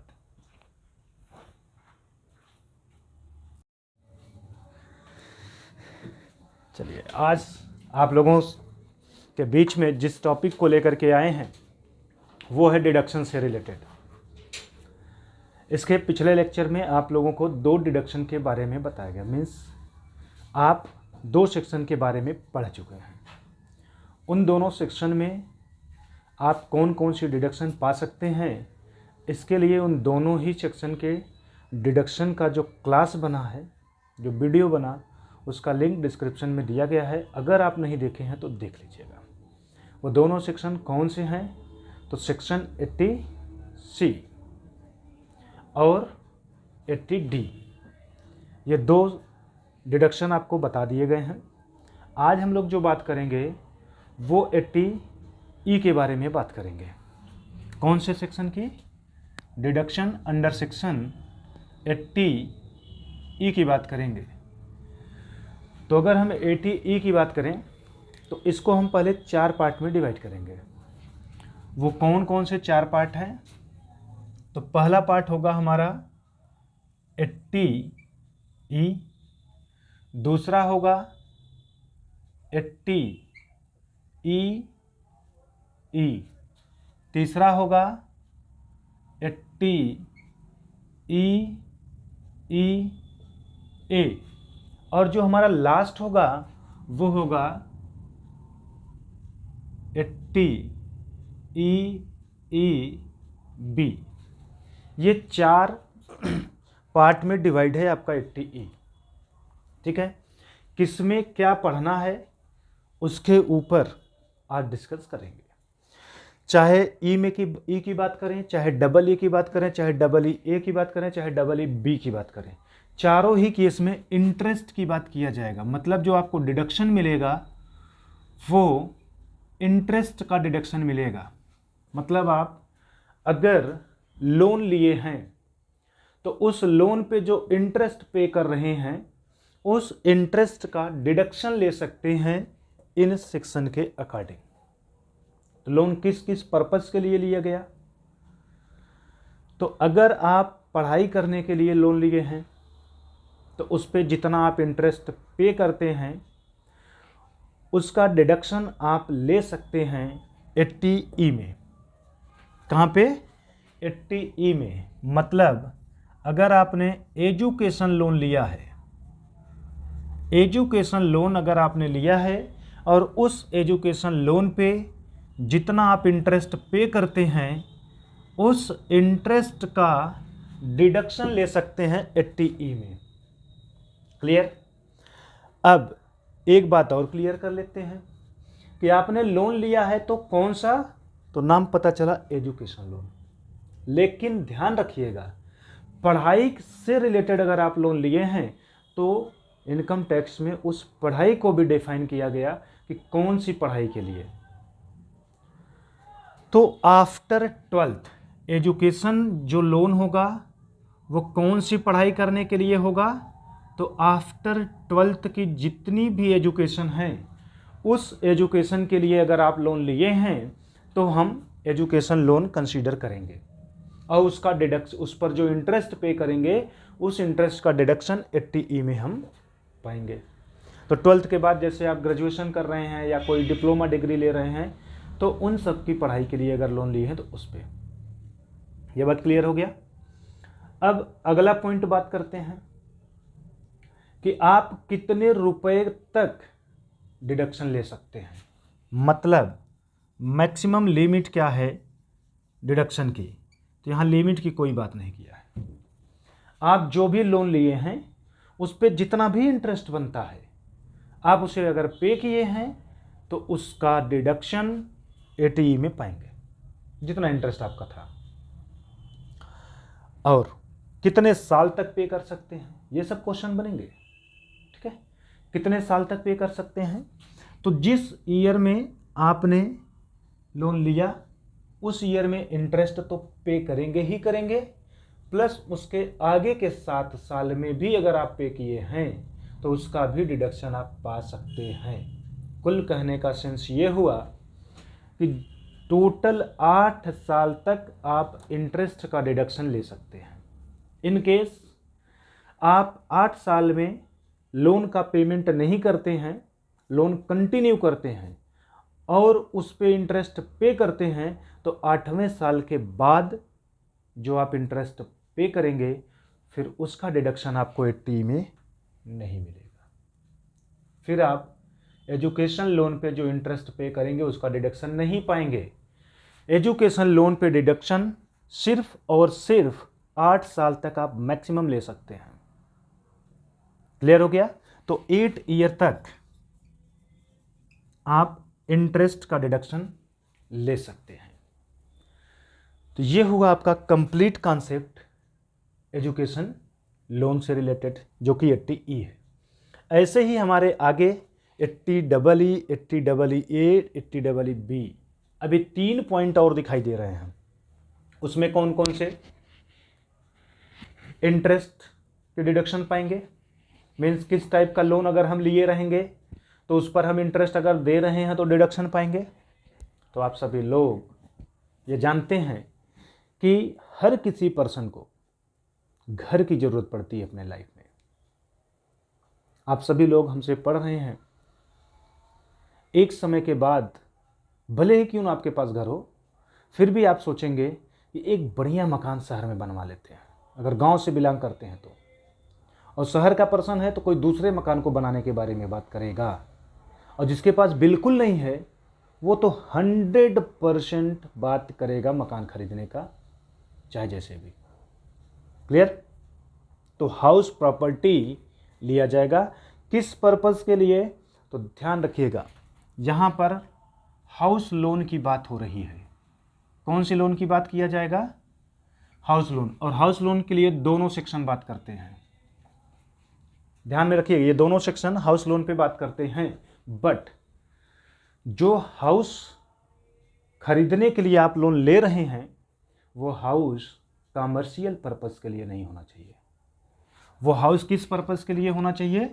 तो वो हाउस रेसिडेंशियल पर्पस के लिए होना चाहिए। क्लियर है? मतलब आप जो लोन लिए हैं मकान खरीदने के लिए, वो मकान बिजनेस करने के पॉइंट ऑफ व्यू से न लिया गया हो, बल्कि वो मकान रहने के लिए अगर लिया गया है और उसके लिए आप लोन लिए हैं तो उस पर जो भी इंटरेस्ट पे करेंगे उस पर आपको डिडक्शन मिलेगा। क्लियर? तो लोन लेने की डेट क्या मेंशन किया? तो 80E में बोला है कि अगर लोन 1/4/2016 से 31/3/2017 के बीच में अप्रूव्ड हो जाता है तो उस लोन पे जो भी इंटरेस्ट पे करेंगे वो 80EE में डिडक्शन मांगेंगे। क्लियर? अगर लोन 1/4/2016 से 31/3/2017 के बीच में अप्रूव्ड हुआ है तो। लेकिन अगर आपका लोन 1/4/2019 से 31/3/2021 के बीच में अप्रूव्ड हुआ है, इस बीच में अगर अप्रूव्ड हुआ है तो उस केस में डिडक्शन आप इंटरेस्ट का कौन से सेक्शन में मांगेंगे? तो 80EE में। क्लियर? यहां तक कोई भी डाउट तो पूछ लीजिए। चलिए, अच्छा आगे बढ़ते हैं। अब बात करते हैं कि आप अगर लोन 1/4/2016 से 31/3/2017 के बीच में अप्रूव्ड करा लेते हैं, मीन्स लोन पास करा लेते हैं, तो उस पर मैक्सिमम इंटरेस्ट कितने रुपए का डिडक्शन के रूप में ले सकते हैं? तो आपको मैक्सिमम जो डिडक्शन मिलेगा वो 50,000 रुपए का मिलेगा। इंटरेस्ट का जो अमाउंट होगा वो मैक्सिमम कितना होगा? 50,000 पर एनम। एक साल में आप जितना भी लोन पे इंटरेस्ट पे करते हैं उससे नहीं मतलब है, आप सिर्फ और सिर्फ 50,000 रुपये तक डिडक्शन ले सकते हैं। सपोज दैट आपने जो लोन लिया था उस पर 80,000 रुपया इंटरेस्ट के रूप में पे करते हैं, तो 80EE में आप 80,000 रुपये का डिडक्शन नहीं ले सकते। तो मैक्सिमम आपको कितना डिडक्शन केवल मिलेगा? 50,000 रुपया।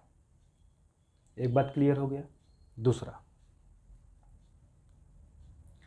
अगर हम यही लोन इस बीच से इस बीच में अप्रूव्ड कराए हों तब क्या होगा? तो उस केस में बस इंटरेस्ट का अमाउंट बढ़ जाएगा। मतलब जो आपको 50,000 मिलता था वो लिमिट बढ़ के 1,50,000 पर एनम आपको मिलने लगेगा। क्लियर हो गया? यहाँ पर 50,000 पाएंगे, यहाँ पे 150 पाएंगे। कब 150 का क्लेम करेंगे? जब आपका लोन अप्रूव्ड हुआ हो 1 अप्रैल 2019 से 31 मार्च 2021 के बीच में। यदि आपका अप्रूव्ड इस बीच में हुआ है तो ये पाएंगे। ठीक है, अब बात कर लेते हैं कि कितने साल तक ये हमें इंटरेस्ट का छूट मिलेगा। तो यहाँ पर अगर हम ड्यूरेशन की बात करें कि कितने समय तक हम ले सकते हैं, तो उसके लिए कोई भी लिमिट नहीं लगाया गया। मतलब ये आप इंटरेस्ट का डिडक्शन तब तक पाएंगे जब तक कि लोन सेटल ना हो जाए। मतलब लोन जब तक चलेगा तब तक ये इंटरेस्ट का डिडक्शन भी आप पाते रहेंगे। क्लियर हो गया? अब जो सबसे इंपॉर्टेंट बात है वो ये है कि जो हाउस लिया जा रहा है वो किस पर्पज के लिए लिया गया हो? Residential purpose. मतलब रहने के उद्देश्य से हाउस अगर लिया गया है और उस हाउस को लेने के लिए लोन लिया गया है, तो उस लोन पे जो भी इंटरेस्ट पे होगा उसका डिडक्शन इसमें या इसमें पाएंगे। कौन से किस में जाके डिडक्शन पाएंगे तो वो ये वाला डिसाइड करेगा। अगर आपके क्वेश्चन में लोन सैंक्शन होने का जो डेट है वो ये दिया है तो इसमें लेंगे, ये दिया है तो इसमें लेंगे। लेकिन सबसे इंपॉर्टेंट पॉइंट क्या है कि लोन जो हाउस परचेज करने के लिए लिया गया रेजिडेंशियल पर्पस के लिए, जिस डेट को लोन ले रहे हैं उस डेट को उस पर्सन के पास कोई भी रेजिडेंशियल हाउस नहीं होना चाहिए। नो एनी रेजिडेंशियल हाउस, है ना? कोई भी रेजिडेंशियल हाउस नहीं होना चाहिए। किसके पास? जिसने लोन को लिया है। अगर कोई रेजिडेंशियल हाउस उसके पास है, उसके अलावा वो दूसरा भी हाउस रेजिडेंशियल पर्पज से खरीद रहा है, तो तब उस केस में इसे डिडक्शन नहीं मिलेगा। क्लियर हो गया? मतलब कुल मिला के ये कह सकते हैं कि जिस डेट को वो लोन ले रहा है उस डेट को उसके पास कोई भी रेसिडेंशियल पर्पस के लिए हाउस नहीं होना चाहिए। मतलब वो किसी मकान का मालिक नहीं होना चाहिए, वो किसी भी आवासीय मकान का मालिक ना हो, तब तो उसको मिलेगा। क्लियर हो गया? कोई भी कन्फ्यूजन है तो पूछ सकते हैं, किसी भी प्रकार का कोई भी कन्फ्यूजन अगर आपको हो रहा है। ठीक है, एग्जाम में आपसे मैक्सिमम लिमिट को लगा के पूछ सकता है कि इंटरेस्ट मैक्सिमम कितना पाएंगे कौन से सेक्शन में, और ये भी पूछ सकता है कि इंटरेस्ट ऑन हाउस लोन जो मिलेगा वो किस टाइप के हाउस को परचेज करने पे मिलेगा, रेजिडेंशियल हाउस को या कमर्शियल हाउस को या दोनों पे। तो मोस्टली स्टूडेंट दोनों पे लगा देते हैं। तो ऐसा नहीं है, जो रेजिडेंशियल पर्पस के लिए होगा उसी पे। आई होप ये 3 पॉइंट आप अच्छे से समझ गए होंगे, है ना? लास्ट हमारा है 80 EEB। वो डिडक्शन किससे रिलेटेड है? तो वो डिडक्शन आपका है किसी इलेक्ट्रॉनिक असेट को अगर आप परचेज करना चाहते हैं, कोई भी इलेक्ट्रॉनिक वाहन, है ना, कोई भी व्हीकल इलेक्ट्रॉनिक वाली अगर आप परचेज करना चाहते हैं तो उस केस में आपको यहां पर डिडक्शन मिलेगा।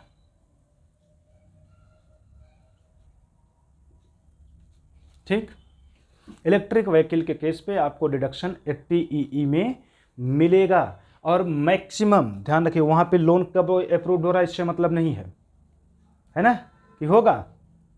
जैसे यहां देखिए अप्रूव्ड की डेट थी, यहां थी, क्या वैसे वहां पर भी होगा? तो बिल्कुल होगा, अप्रूव्ड की डेट वहां पर भी होगा। तो क्या होगा? तो इसके लिए अप्रूवल डेट जो है वो 1/4/2019 टू 31 मार्च 2023, ये अप्रूव्ड डेट है। यहाँ मैक्सिमम इंटरेस्ट कितना था? तो यहाँ 80 EE में 50,000, यहाँ 1,50,000, तो यहाँ कितना हो जाएगा 1,50,000, यहाँ पर भी 1,50,000, मतलब मैक्सिमम इंटरेस्ट का डिडक्शन कितना पा सकते हैं 1,50,000 एक साल में आप ले सकते हैं, अगर आप इलेक्ट्रॉनिक व्हीकल को परचेज करने के लिए लोन ले रखा है तो।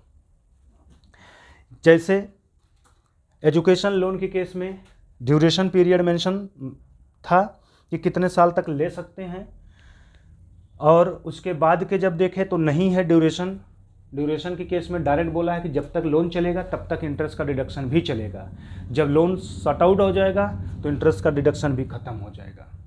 तो ऐसे ही 80EE में भी डिडक्शन तब तक आप ले सकते हैं जब तक लोन को चलाएंगे। लोन जब आपका ख़त्म हो जाएगा तो डिडक्शन यहाँ पर नहीं पाएंगे, क्योंकि जब लोन ख़त्म हो गया तो फिर डिडक्शन किस बात का लेंगे, इंटरेस्ट तो पे ही नहीं कर रहे हैं, तब फिर मिलेगा नहीं, क्योंकि इंटरेस्ट का डिडक्शन यहाँ पर मिलता है। क्लियर हो गया? तो इंटरेस्ट का डिडक्शन 80E में मिलेगा, और किस टाइप के लोन पे कितना डिडक्शन मिलेगा, कौन से सेक्शन में मिलेगा, उन सबको क्लियरली यहाँ लिख करके समझा दिया गया है। फिर भी आपको किसी टाइप का कन्फ्यूजन होता है तो बेशक आप कॉल करके अपने डाउट को पूछ सकते हैं। ठीक है, डिस्क्रिप्शन में भी मेरा नंबर दिया है, सामने भी आपको दिख रहा है नंबर, आप कॉल करके या कमेंट में अपने क्वेश्चन को छोड़ सकते हैं, आपको आंसर मिल जाएगा। ठीक है, तो इसके साथ ही हमारा ये सेशन ख़त्म होता है, लेकिन उससे पहले आपसे एक रिक्वेस्ट है, यदि आप हमारे चैनल पे नए हैं, अभी तक चैनल को नहीं सब्सक्राइब करे हैं, तो प्लीज़ चैनल को ज़रूर सब्सक्राइब कर लें। सब्सक्राइब करने के साथ साथ बेल आइकन का बटन जो है उसे प्रेस कर लीजिएगा, जिससे हम जो भी वीडियो अपलोड करेंगे उसका नोटिफिकेशन आपको मिल जाएगा, तो आपकी कोई क्लास नहीं छूटेगी। ठीक है, हमारे बहुत से ऐसे स्टूडेंट हैं जो चैनल पे वीडियो देख रहे हैं, जब मैं वीडियो का डिटेल देखता हूँ तो वहाँ 40-50% ऐसे व्यूवर हैं जो चैनल नहीं सब्सक्राइब किए हैं, फिर भी वीडियो उन्होंने देखा है। तो मैं स्पेशली हम्बल रिक्वेस्ट उनसे करता हूँ कि अगर आप उसी में से हैं तो प्लीज़ ज़रूर चैनल को सब्सक्राइब करिएगा, क्योंकि जब आप चैनल सब्सक्राइब करते हैं तो आप हमारे फैमिली के मेंबर होते हैं, और जहाँ से हमारा कॉन्फिडेंस बढ़ता है कि हमें पसंद करने वाले लोगों की संख्या ज़्यादा है, तो हम आप लोगों के लिए ज़्यादा से ज़्यादा कंटेंट लेकर के आते हैं। तो इसी होप के साथ, इसी आशा के साथ लेते हैं आप लोगों से विदा, मिलते हैं नेक्स्ट सेशन में, तब तक आप लोगों को बहुत बहुत धन्यवाद।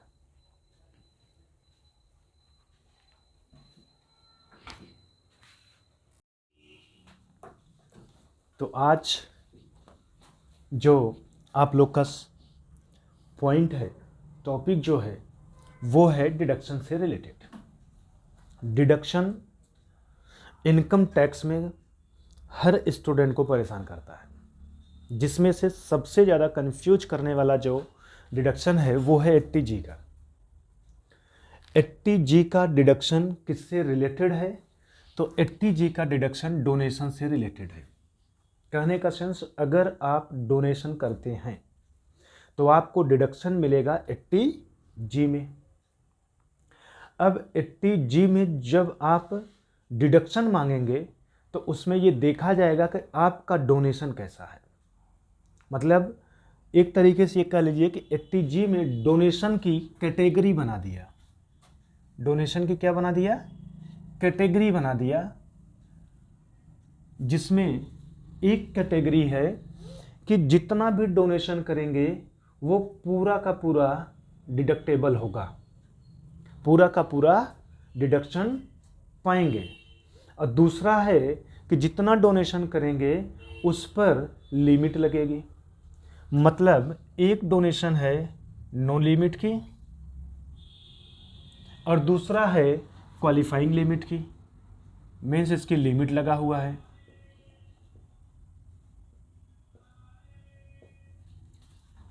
तो क्वालिफाइंग लिमिट क्या होता है, अभी उसके ऊपर भी बात कर लेंगे। पहले हम बात कर लेते हैं नो लिमिट और क्वालिफाइंग लिमिट की भी क्या कैटेगरी है। तो इसकी भी कैटेगरी है। अगर आप डोनेशन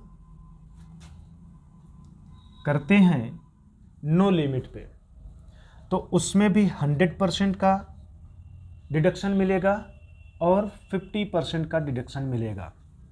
कहने का मतलब अभी कुछ सर्टेन नेम बताए जाएंगे, अगर उन जगहों पे आप डोनेशन करते हैं तो वो विदाउट लिमिट वाले होंगे। कौन सी लिमिट? Without limit. और कुछ नाम बताए जाएंगे जो विथ लिमिट वाले होंगे, मीन्स जिसकी क्वालिफाइंग लिमिट बताई जाएगी कि इससे ज़्यादा नहीं पा सकते। फिर विदाउट लिमिट वाले में आएंगे तो कुछ सर्टेन प्लेस हैं जहाँ पे आप डोनेशन जितना भी करेंगे वो पूरा का पूरा डिडक्शन पाएंगे, लेकिन कुछ और प्लेस हैं जहाँ आप करते हैं तो सिर्फ 50% ही पाएंगे। जैसे मान लीजिए आपने यहाँ पर डोनेशन किया, इस वाले जगह पर डोनेशन किया 2 लाख रुपीज़ का, तो डिडक्शन 2 लाख का नहीं मिलेगा। उस केस में डिडक्शन आपको 2 लाख का 50% 1 लाख मिलेगा। ये डिडक्शन मिलेगा 80G में। क्लियर? अगर आप यहां पे डोनेशन करते हैं 2 लाख का, तो इस केस में 100% डोनेशन का डिडक्शन होगा, तो इस केस में डिडक्शन आपको मिलेगा 2 लाख का 80G में। तो 80G में टोटल डिडक्शन कितना हो गया? 3 लाख। क्लियर हो गया? अब हम बात करते हैं कि वो कौन कौन से नाम हैं जहां पे अगर हम डोनेशन करेंगे तो हमें 100% का डिडक्शन मिलेगा, और वो कौन कौन से नाम हैं जहां पे हम डोनेशन करेंगे तो हमें सिर्फ 50% का ही डोनेशन मिलेगा। तो इसकी सबसे बेस्ट ट्रिक आपको बताते हैं, वो ट्रिक हमेशा के लिए याद रखिएगा, क्योंकि अगर आप वो डोनेशन वाले लिस्ट याद करेंगे कि किस किस प्लेस पे डोनेशन करने पे 100% की लिमिट है, तो लिस्ट बहुत ज़्यादा है तो उतना रट नहीं पाएंगे। इसलिए उसका बेस्ट ट्रिक आप सीख जाइए कि अगर वो वर्ड यूज हुआ है तो इसका मतलब वो 100% वाले हैं। तो कौन से वर्ड हैं? तो 100% का डोनेशन 100 मतलब टोटल डोनेशन 100% डिडक्टेबल होगा कि नहीं होगा, ये जानने के लिए आपको जो वर्ड याद रखने हैं वो है प्राइम मिनिस्टर। अगर आपने डोनेशन किया है और जिस जगह डोनेशन किए हैं उसमें कहीं पर प्राइम मिनिस्टर वाला वर्ड आया है तो उस केस में वो डोनेशन 100% डिडक्टेबल होगा। इसके बाद चीफ मिनिस्टर वर्ड लिखा है तो भी 100% डिडक्टेबल होगा। ठीक है, इसके साथ साथ नेशनल वर्ड लिखा है तो भी 100% डिडक्टेबल होगा। स्टेट वर्ड लिखा है तो भी 100% डिडक्टेबल होगा। कहने का मतलब ये हुआ कि अगर आपके क्वेश्चन में ये सब वर्ड यूज करा है तो ये समझ जाइए कि ये सब 100% वाले डिडक्शन है। ठीक है, इसके साथ साथ यहीं पे स्वच्छ भारत मिशन लिखा है तो वो भी होगा, और गंगा का भी चला है, क्लीन गंगा, तो इन फंड में भी अगर आप डोनेशन करते हैं तो 100% का ही डिडक्शन पाएंगे। क्लियर हो गया? ऐसी जगहों पे अगर आप डोनेशन करते हैं तो कितना डिडक्शन पाएंगे? 100% डिडक्शन पाएंगे। ठीक, इसके बाद अब बात करते हैं कि वो कौन सी जगह है जहां पे आप 50% पाएंगे। तो 50% पाने वाले के लिए नेहरू से रिलेटेड जो नाम है, चाहे वो नेहरू लिखा हो, चाहे इंदिरा गांधी लिखा हो, है ना, चाहे राहुल गांधी लिखा हो, मतलब गांधी परिवार से रिलेटेड जो भी नाम हैं उसमें अगर डोनेशन किया जा रहा है तो जितना डोनेशन कर रहे हैं उसका 50% आपको डिडक्शन मिलेगा। क्लियर?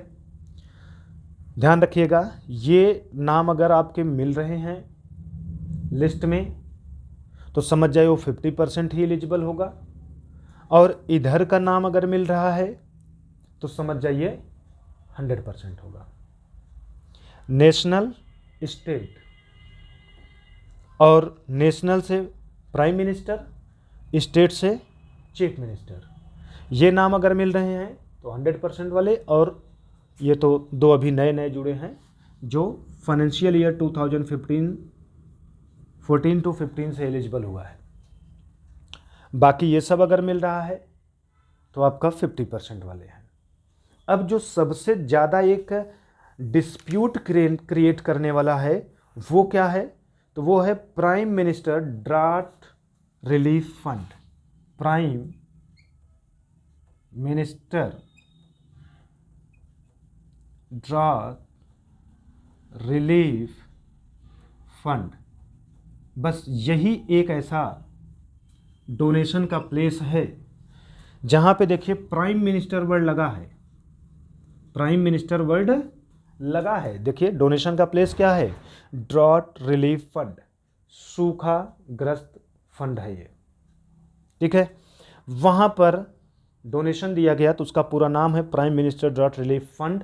तो वर्ड क्या मिला हमें, प्राइम मिनिस्टर। और हमने कहा था कि जिस भी जगह आप डोनेशन कर रहे हैं अगर प्राइम मिनिस्टर वर्ड लगा है तो इसका मतलब वह 100% डिडक्टेबल होगा, वो 100% वाली कैटेगरी से बिलोंग करेगा। बट ये एक्सेप्शनल है, यही वाला एक ऐसा डोनेशन है जो 50% वाली कैटेगरी में आता है, 100 वाली कैटेगरी में नहीं आता है। क्लियर हो गया। तो 100% की कैटेगरी में कौन आएगा वो आपके सामने लिख दिया गया है, और कौन सा 50% की कैटेगरी में आएगा वो भी लिख दिया गया है। इसमें कहीं भी कंफ्यूज अगर हैं तो पूछ सकते हैं। आपको लिस्ट जो दी है डोनेशन करने के प्लेस की, जो लिस्ट दी है उसका फ़ोटो डिस्क्रिप्शन में दे दिया गया, मीन्स उसका PDF आपको डिस्क्रिप्शन में मिल जाएगा। आप वहाँ से जा कर के देख सकते हैं कि कैसे आप पहचानेंगे कि ये 100% वाला है और ये 50% वाला है, ठीक है। तो इस तरीके से हम नो लिमिट वाला डिडक्शन 80G का कैसे निकालेंगे वो देख लिए। आगे हमें बात करना है कि विथ लिमिट वाला डोनेशन कौन सा है, मीन्स क्वालिफाइंग लिमिट क्या है। तो इसको आप नोट कर लीजिए, फिर इसे मिटा करके क्वालिफाइंग लिमिट वाला आपको समझाते हैं।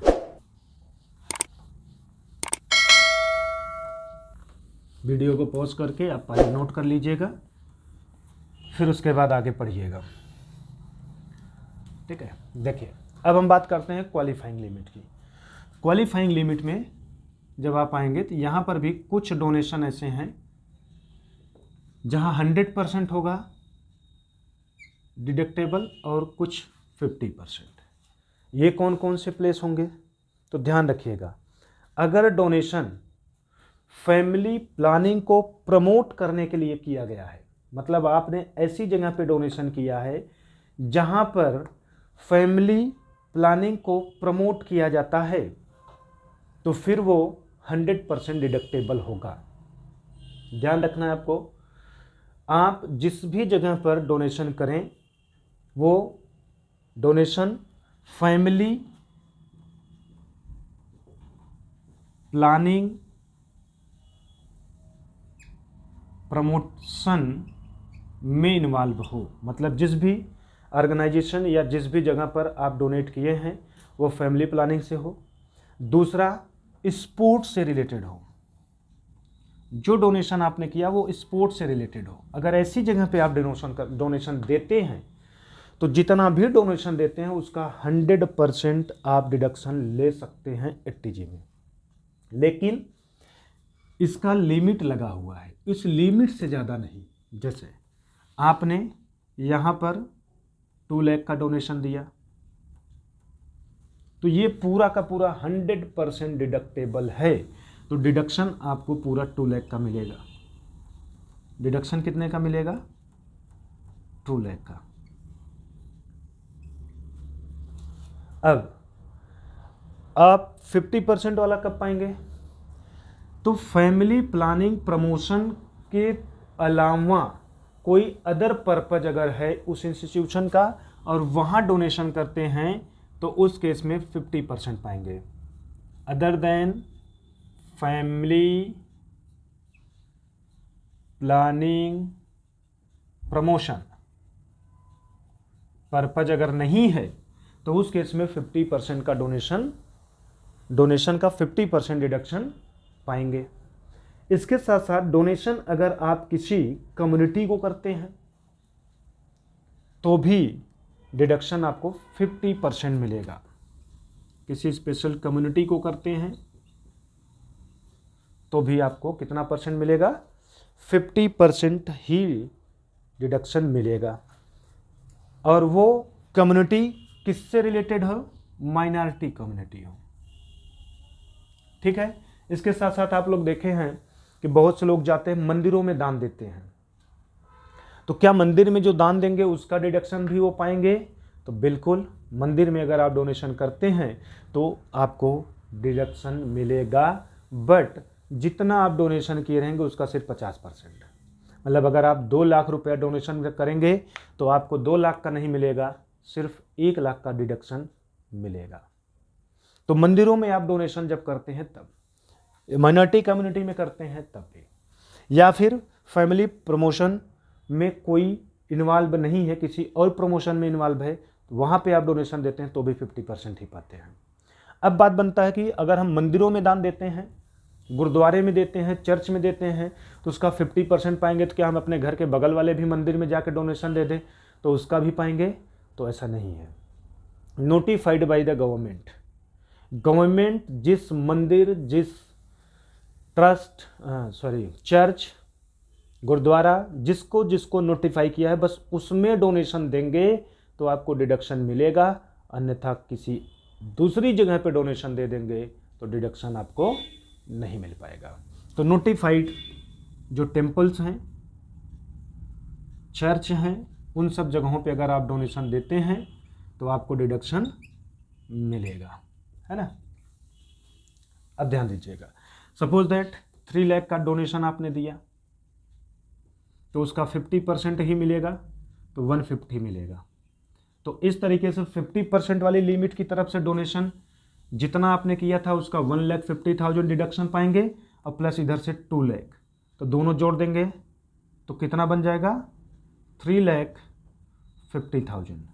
तो आप 3,50,000 का डिडक्शन की डिमांड करेंगे, बट जब आप 3,50,000 की डिडक्शन 80G में मांगने का प्रयास करेंगे तो उस टाइम ये देखा जाएगा कि ये किस एरिया से बिलोंग करते हैं। तो पता चला ये जो डोनेशन आपने किया था वो क्वालिफाइंग लिमिट की तरफ से बिलोंग करते हैं। तो फिर जो क्वालिफाइंग लिमिट होगी उससे ज़्यादा आप अगर ये डोनेशन का डिडक्शन पाने का राइट रख रहे हैं तो फिर ज़्यादा नहीं पाएंगे, जो क्वालिफाइंग लिमिट आएगी बस उतना ही। जैसे क्वालिफाइंग लिमिट सिर्फ 2 लाख थी, कितना? 2 लाख है, और आपका कितना डिडक्शन बन रहा है? 350। तो आपको 80G में 2 लाख का डिडक्शन केवल देंगे, 350 का डिडक्शन नहीं बनेगा। ठीक है। कहने का मतलब 100% वाला कैसे पहचानेंगे? तो जहाँ जहाँ फैमिली प्रमोशन प्लानिंग पर्पज लिखा हो समझ जाइए कि वो लिमिट वाले साइड से है, वो भी 100% की कैटेगरी से। स्पोर्ट लिखा हो तो भी समझ जाइए कि वो लिमिट वाली साइड से है, 100% वाली कैटेगरी से। अगर फैमिली प्रमोशन प्लानिंग पर्पज ना हो, कोई अदर पर्पज हो और वहाँ पर आप डोनेशन देते हैं तो वो भी क्वालिफाइंग लिमिट्स है लेकिन 50%। किसी मंदिर, टेम्पल, चर्च या माइनॉरिटी कम्युनिटी को अगर डोनेशन दिया जाता है तो वो भी क्वालिफाइंग लिमिट से है लेकिन 50% कैटेगरी से। तो जितना दिए हैं पहले उसका आप देख लीजिए, 100% है तो 100%, 50%, 50%, जितना बना वो क्वालिफाइंग लिमिट से ज़्यादा ना होने पाए। बस ये रिस्ट्रिक्शन है कि जितना आपकी ये अमाउंट आए डोनेशन डिडक्टेबल का, वो क्वालिफाइंग लिमिट से ज़्यादा नहीं होना चाहिए। क्वालिफाइंग लिमिट जो आएगी उतने रुपए तक का ही डिडक्शन आप पा सकते हैं इन दोनों का मिला करके। तो ये क्वालिफाइंग लिमिट आता कहाँ से है? तो सबसे मोस्ट इम्पॉर्टेंट जो इस बेल्ट का है वो क्वालिफाइंग लिमिट का ही है कि क्वालिफाइंग लिमिट निकलता कैसे है। ठीक है। 80G का जब डिडक्शन पूछेगा, अगर एग्जाम में क्वेश्चन आएगा ना, और आता भी है, हर साल एग्जाम में एक क्वेश्चन बनता है यहाँ से। जब एग्जाम में क्वेश्चन बनेगा तो कुछ नाम नो लिमिट वाले एरिया से होंगे, वो भी 100%। कुछ नाम 50% वाले से होंगे नो लिमिट के, कुछ नाम इधर से होंगे, कुछ नाम इधर से होंगे। तो पूरा जोड़ करके कितना डिडक्शन बन रहा है वो आपको बताना पड़ेगा, और चार ऑप्शन जो होगा उसमें से एक अमाउंट वो होगा। तो फिलहाल अभी परेशान ना होइए, अभी केवल आप सीखिए कि कौन किस पे डिडक्शन कितना पाना है, बाकी उससे रिलेटेड प्रैक्टिस कराएंगे, ठीक है। तो पहले हम क्वालिफाइंग लिमिट कैसे निकालेंगे उसको देख लेते हैं। तो क्वालिफाइंग लिमिट जो निकाला जाता है वो 10% ऑफ एडजस्टेड इनकम का, किसका? एडजस्टेड इनकम का। एडजस्टेड इनकम का 10% अगर आप निकाल देंगे तो क्वालिफाइंग लिमिट क्या है वो मालूम हो जाएगी, ठीक। तो अब नया नाम आपको क्या मिल गया, ये एडजस्टेड इनकम क्या है। तो एडजस्टेड इनकम क्या होता है, अब इसकी भी बात कर लेते हैं। तो पहले ये आप नोट कर लीजिए, इसी को मिटा करके यहां बताते हैं कि क्या आपका एडजस्टेड इनकम है, ठीक।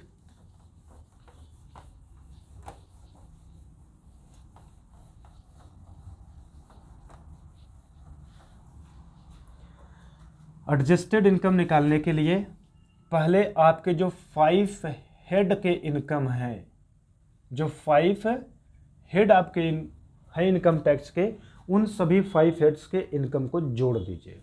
जैसे income from salary, income from house property, income from business and profession, income from capital gain, income from other sources. ये पांचों हेड से जो भी इनकम होगा उसको पहले आप जोड़ लीजिए। तो ये जो आपका निकल के आता है ना, इसी को बोलते हैं ग्रॉस टोटल इनकम। इसी को क्या बोलते हैं? Gross total income. कोई कंफ्यूजन? तो बताइए, इस 5 हेड को जब आप जोड़ लेंगे तो gross total income find out हो जाएगा। अब इसी ग्रॉस टोटल इनकम से आपको लेस कर देना है। क्या कर देना है? लेस। क्या लेस करेंगे? Long term capital gain. जो भी लॉन्ग टर्म कैपिटल गेन होगा उसे लेस कर देना है। फिर लेस कर देना है short term capital gain under section 111A, इसको भी माइनस कर देना है। अब ये क्या है इसकी बात कर लेते हैं। तो जब आप कैपिटल गेन चैप्टर पढ़ेंगे, मीन्स पढ़े भी होंगे, और जो लोग नहीं पढ़े हैं तो मतलब पढ़ेंगे, तो कैपिटल गेन चैप्टर में जो असेट्स लॉन्ग टर्म कैटेगरी से बिलोंग करते हैं उनको बेचने से जो भी फायदा होगा उसे लॉन्ग टर्म कैपिटल गेन कहते हैं। जैसे जो असेट यहाँ पे होती है, अगर वो 36 मंथ के बाद बेचा जाए, परचेज करने की डेट से या कंस्ट्रक्शन की डेट से 36 मंथ बाद बेचें, तो उससे जो भी फायदा होता है उसे लॉन्ग टर्म कैपिटल गेन बोलते हैं, और उससे कम समय के लिए होगा तो शॉर्ट टर्म कैपिटल गेन बोलते हैं। क्लियर हो गया? तो लॉन्ग टर्म कैपिटल गेन जितना भी होगा वो पूरा का पूरा माइनस हो जाएगा, लेकिन शॉर्ट टर्म कैपिटल गेन पूरा नहीं माइनस होगा। शॉर्ट टर्म कैपिटल गेन केवल under section 11A means shares को बेचने से। ऐसे समझिए, अगर आप किसी शेयर को बेचते हैं तो उससे जो भी आपको शॉर्ट टर्म कैपिटल गेन होगा वो सेक्शन 11A में आता है, और उसको भी यहाँ से माइनस करते हैं। बाकी बचा हुआ शॉर्ट टर्म कैपिटल गेन नहीं माइनस होता है, सिर्फ शेयर को बेचने से जो हो। ठीक है? अगर थोड़ा कन्फ्यूजन है तो एक एग्जांपल ले लेते हैं। जैसे बिल्डिंग आपकी असेट है। इस असेट्स को अगर आफ्टर 36 मंथ आप सेल करेंगे तो जो भी फायदा होगा, जो भी प्रॉफिट आपको होगा, उसको बोलेंगे ये लॉन्ग टर्म कैपिटल गेन है। बट यही आफ्टर नहीं, विदिन 36 मंथ के आप सेल कर देते हैं, विदिन 36 मंथ में आप सेल कर देते हैं, तो जो भी आपको प्रॉफिट होगा उस प्रॉफिट को बोलेंगे शॉर्ट टर्म कैपिटल गेन। अब ध्यान दीजिएगा, ये शॉर्ट टर्म कैपिटल गेन जो हुआ है वो बिल्डिंग को बेचने से हुआ है, तो ये वाला शॉर्ट टर्म कैपिटल गेन यहाँ से नहीं माइनस होगा, बल्कि कौन सा होगा? तो अगर कंपनी के शेयर आप खरीद रखे हैं और उस शेयर को आपने जब खरीदा है तो उस डेट से 12 महीने के अंदर बेच देंगे। कितने महीने के? Within 12 month. शेयर के केस में 12 मंथ देखते हैं। विदिन 12 मंथ में अगर आप बेच देंगे तो आपको जो भी फायदा होगा उसे शॉर्ट टर्म कैपिटल गेन कहा जाएगा, और वो शेयर से रिलेटेड है, इसलिए वो आएगा सेक्शन 11A में। ठीक है, तो शेयर वाला शॉर्ट टर्म कैपिटल गेन जो होगा वो माइनस किया जाएगा, लेकिन जो बिल्डिंग से रिलेटेड हो शॉर्ट टर्म कैपिटल गेन उसे नहीं माइनस किया जाएगा। तो इस तरीके से जो भी आपकी ग्रॉस टोटल इनकम आएगी उस ग्रॉस टोटल इनकम में से लॉन्ग टर्म कैपिटल गेन को और शॉर्ट टर्म कैपिटल गेन को माइनस कर लीजिएगा, लेकिन पूरा शॉर्ट टर्म कैपिटल गेन नहीं जो अंडर सेक्शन 1 में आए। ठीक, इसके साथ साथ और क्या माइनस कर देना है? तो और यहां से माइनस करना है deduction under section 80C to 80U except 80G। ठीक है, ये भी माइनस कर देना है। मतलब 80C से लेकर के 80U तक का जितना भी डिडक्शन आपका बन रहा है उस पूरे डिडक्शन को माइनस कर देना है, बट 80C से 80U तक का जब डिडक्शन माइनस होगा तो 80G में जितना बनता है उसको छोड़ करके, एक्सेप्ट 80G। तो आपका क्या आ जाएगा? Adjusted income. यहाँ जो फाइंड आउट होगा वो क्या होगा? एडजस्टेड इनकम, और उसी एडजस्टेड इनकम का 10% निकाल देंगे तो क्वालिफाइंग लिमिट आ जाएगा। क्लियर हो गया? कहीं कोई कंफ्यूजन है तो पूछ लीजिए, किसी भी टाइप का डाउट अगर बनता है तो पूछ लीजिए, नहीं तो बाद में आपको लगेगा कि हमें नहीं समझ में आ रहा है। आगे चलें, आगे बताएं, एग्जाम्पल लेकर के समझा दें कैसे हैं। तो देखिए एग्जाम्पल आपका क्या बनता है। एग्जाम्पल आपका दिया है कि gross total income 15 lakh rupees है। कितना gross total income? 15 lakh. Short term capital gain है 20,000। Short term capital gain under section 11A में है 1 lakh. Long term capital gain है 2 lakh. Long term capital gain में है 2 lakh. Deduction 80C to 80U except G है 2 लाख। ये आपका क्वेश्चन बन गया। अब आपको बताना है कि एडजस्टेड इनकम कितनी आएगी। तो ध्यान दीजिएगा, आपके एग्जाम्पल में ग्रॉस टोटल इनकम कितना है? 15 लाख। तो मतलब ये पांचों हेड की इनकम जोड़ने के बाद जो आता है इसी को ग्रॉस टोटल इनकम बोलते हैं कि नहीं? तो इसका मतलब ये 15 लाख हम यही रख लें, ये 15 लाख। ठीक, इसमें से क्या माइनस होना है? Long term capital gain. ये 15 लाख आपने रखा, लॉन्ग टर्म कैपिटल गेन को क्या कर देना है? लेस। तो लॉन्ग टर्म कैपिटल गेन आपका 2 लाख क्वेश्चन में दिया है तो 2 लाख लेस। फिर क्या लेस करना है? Short term capital gain. तो शॉर्ट टर्म कैपिटल गेन आपके क्वेश्चन में 2 दिख रहा है, एक 20,000 और एक 1 लाख। अब डिसाइड करना है कि इसमें से कौन सा लेस होगा। तो ध्यान दीजिएगा, हमने आपको बताया था जो short term capital gain shares के अलावा की प्रॉपर्टी को बेचने से होगा वो यहाँ नहीं माइनस होता है। शेयर को बेचने से अगर कोई शॉर्ट टर्म कैपिटल गेन होता है तो वो माइनस हो जाता है 111A के अकॉर्डिंग। तो यहाँ पर ये वाला नहीं माइनस होगा, बल्कि कौन सा होगा? 1 लाख। तो ये 1 लाख माइनस हो जाएगा, plus deduction under section 80C से 80U तक का कितना क्वेश्चन में दिया है? 2 लाख। 2 लाख ये माइनस हो जाएगा। तो इस तरीके से हमारी एडजस्टेड इनकम जो फाइनली फाइंड आउट होगा वो कितना हो जाएगा? 15 में से 5 माइनस हो जाएगा तो 10 लाख आ जाएगा। नहीं, बोलिए, कोई कन्फ्यूजन?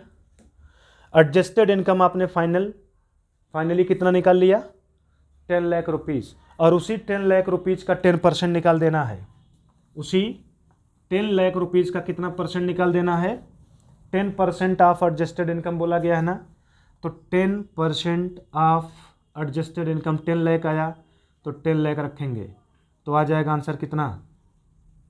1 लाख।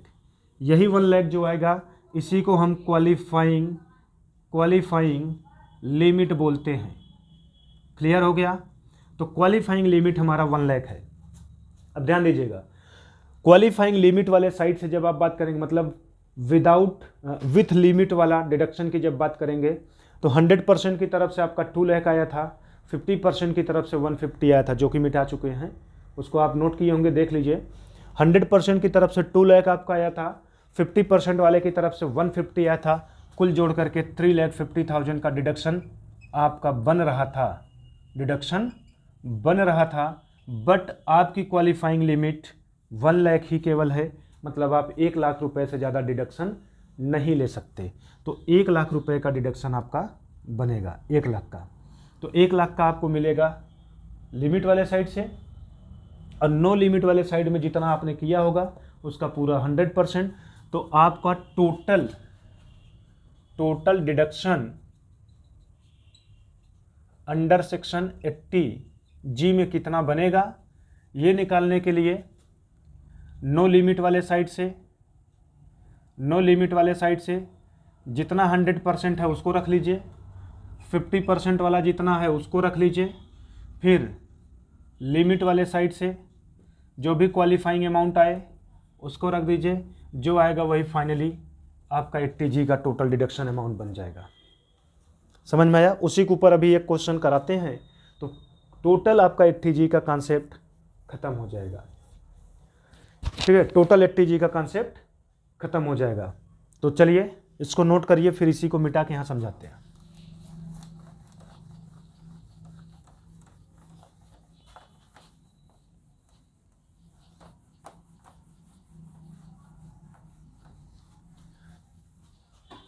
जैसे मान लीजिए किसी पर्सन ने डिडक्शन मांगना चाह रहा है, और उसका डिडक्शन नो लिमिट की साइड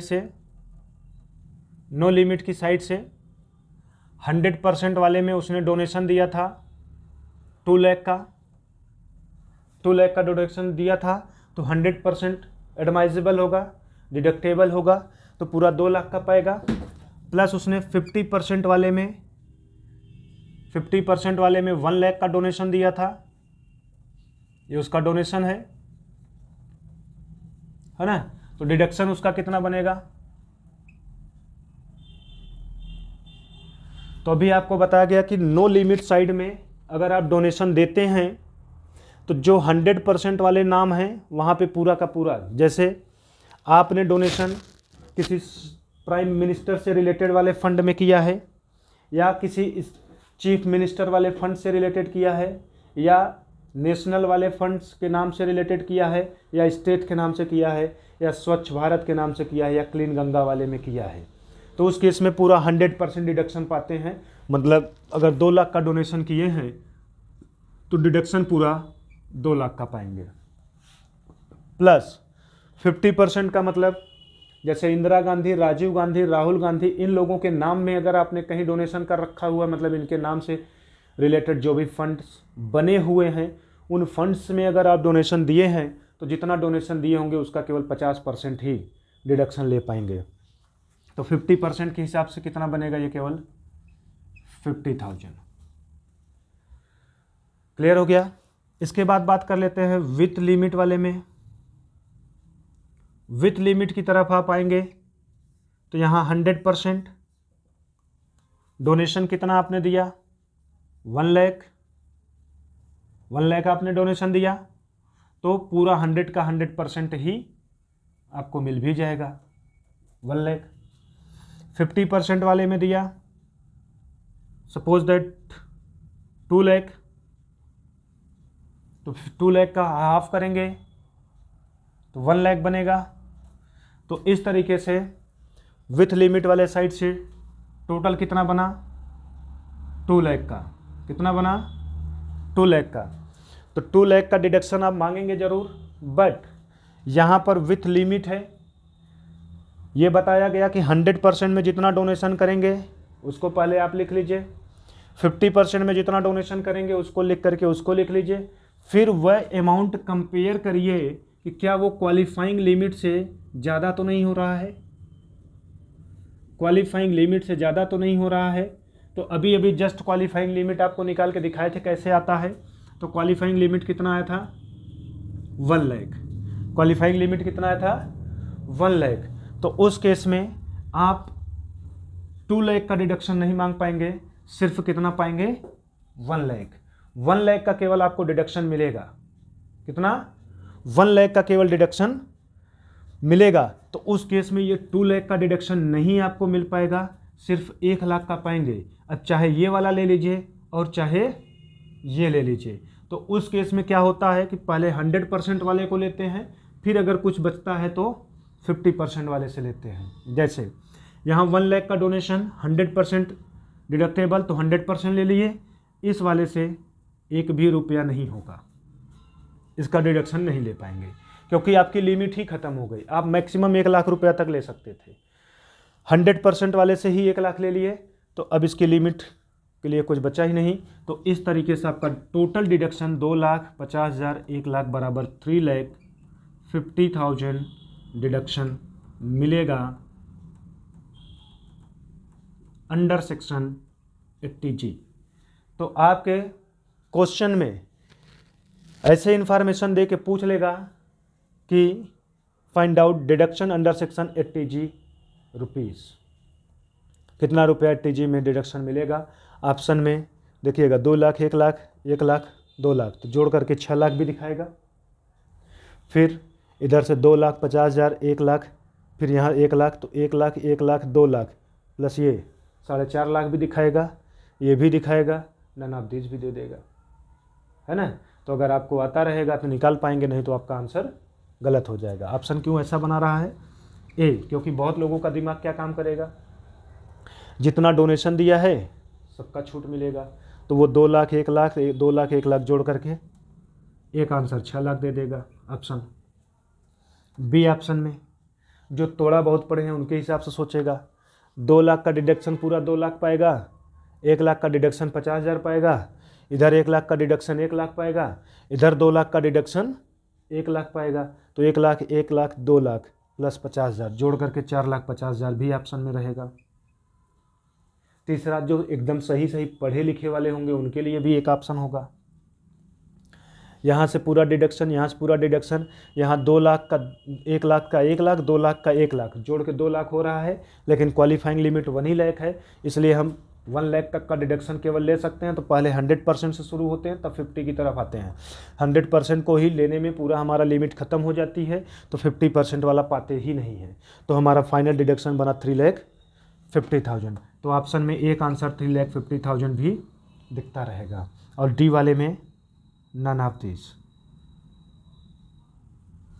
तो अब जो लोग पढ़े होंगे, समझ के रखे होंगे, वो 350 को टिक करेंगे, जो कि उनका क्वेश्चन भी सही माना जाएगा। जो नहीं पढ़े होंगे वो गलत टिक कर देंगे। क्लियर हो गया। तो इस तरीके से आपका डिडक्शन बन जाता है। अब एक और एग्जाम्पल ले लेते हैं। सपोज दैट हमारी क्वालिफाइंग लिमिट कितनी होती, 1,20,000 होता। कितना होता 120।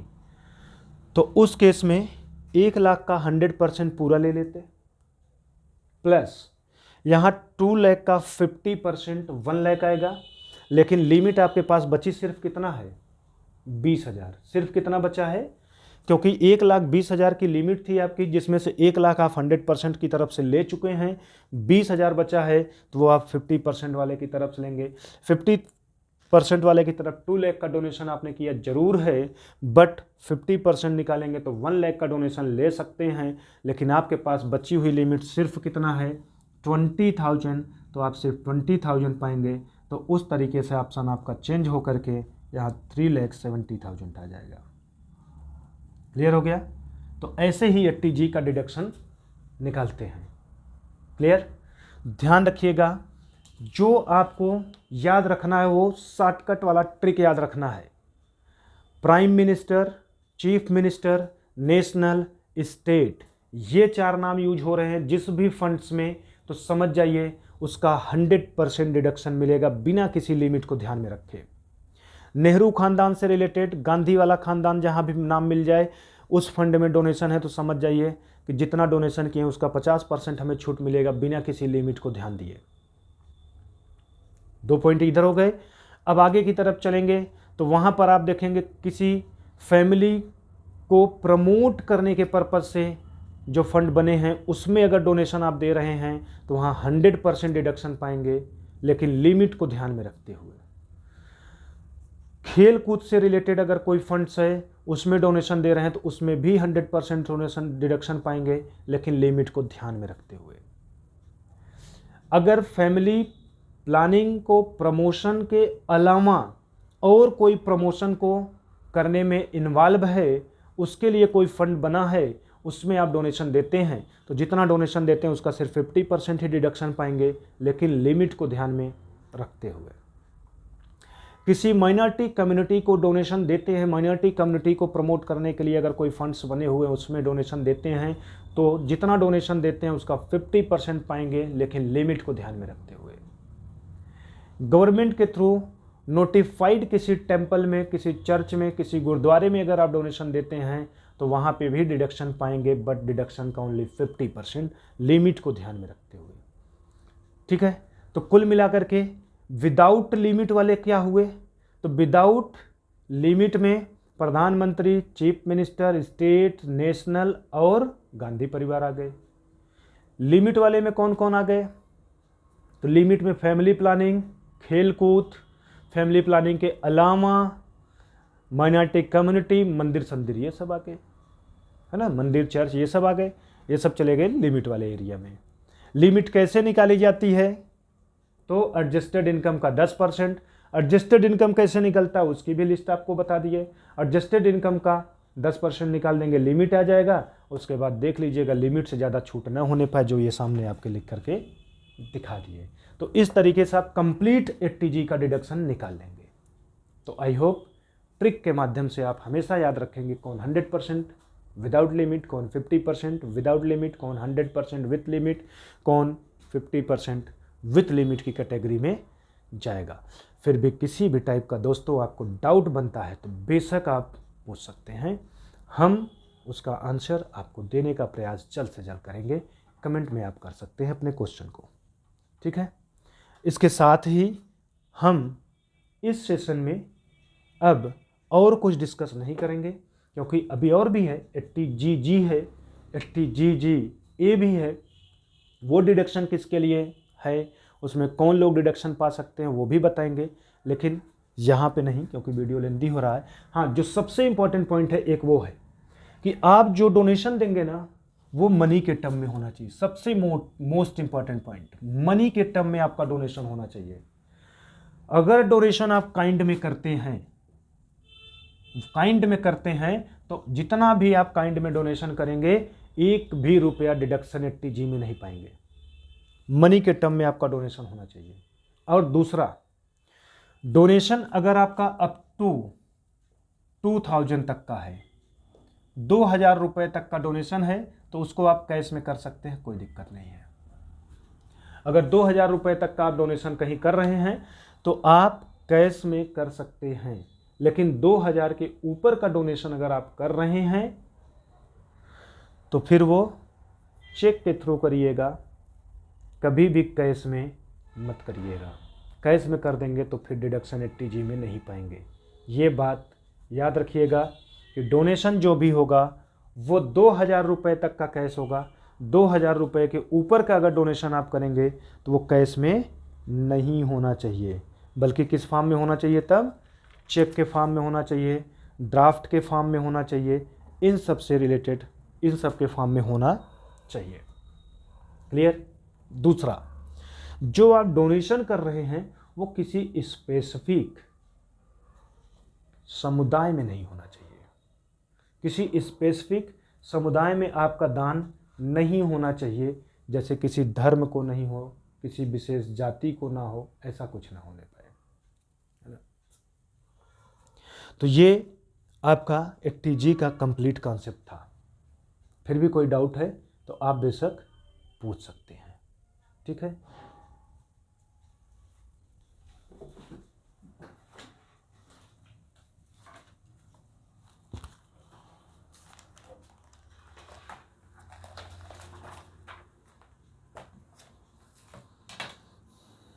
इसके साथ ही हमारा ये सेशन ख़त्म होता है, लेकिन उससे पहले आपसे एक रिक्वेस्ट है, यदि आप हमारे चैनल पर नए हैं, अभी तक चैनल को नहीं सब्सक्राइब करे हैं, तो प्लीज़ चैनल को ज़रूर सब्सक्राइब कर लें। सब्सक्राइब करने के साथ साथ बेल आइकन का बटन जो है उसे प्रेस कर लीजिएगा, जिससे हम जो भी वीडियो अपलोड करेंगे उसका नोटिफिकेशन आपको मिल जाएगा, तो आपकी कोई क्लास नहीं छूटेगी, ठीक है। हमारे बहुत से ऐसे स्टूडेंट हैं जो चैनल पे वीडियो देख रहे हैं। जब मैं वीडियो का डिटेल देखता हूँ तो वहाँ 40-50% ऐसे व्यूवर हैं जो चैनल नहीं सब्सक्राइब किए हैं, फिर भी वीडियो उन्होंने देखा है। मैं स्पेशली हम्बल रिक्वेस्ट उनसे करता हूँ कि अगर आप उसी में से हैं तो प्लीज़ ज़रूर चैनल को सब्सक्राइब करिएगा, क्योंकि जब आप चैनल सब्सक्राइब करते हैं तो आप हमारे फैमिली के मेंबर होते हैं, और जहाँ से हमारा कॉन्फिडेंस बढ़ता है कि हमें पसंद करने वाले लोगों की संख्या ज़्यादा है, तो हम आप लोगों के लिए ज़्यादा से ज़्यादा कंटेंट लेकर के आते हैं। तो इसी होप के साथ, इसी आशा के साथ लेते हैं आप लोगों से विदा। मिलते हैं नेक्स्ट सेशन में, तब तक आप लोगों को बहुत बहुत धन्यवाद।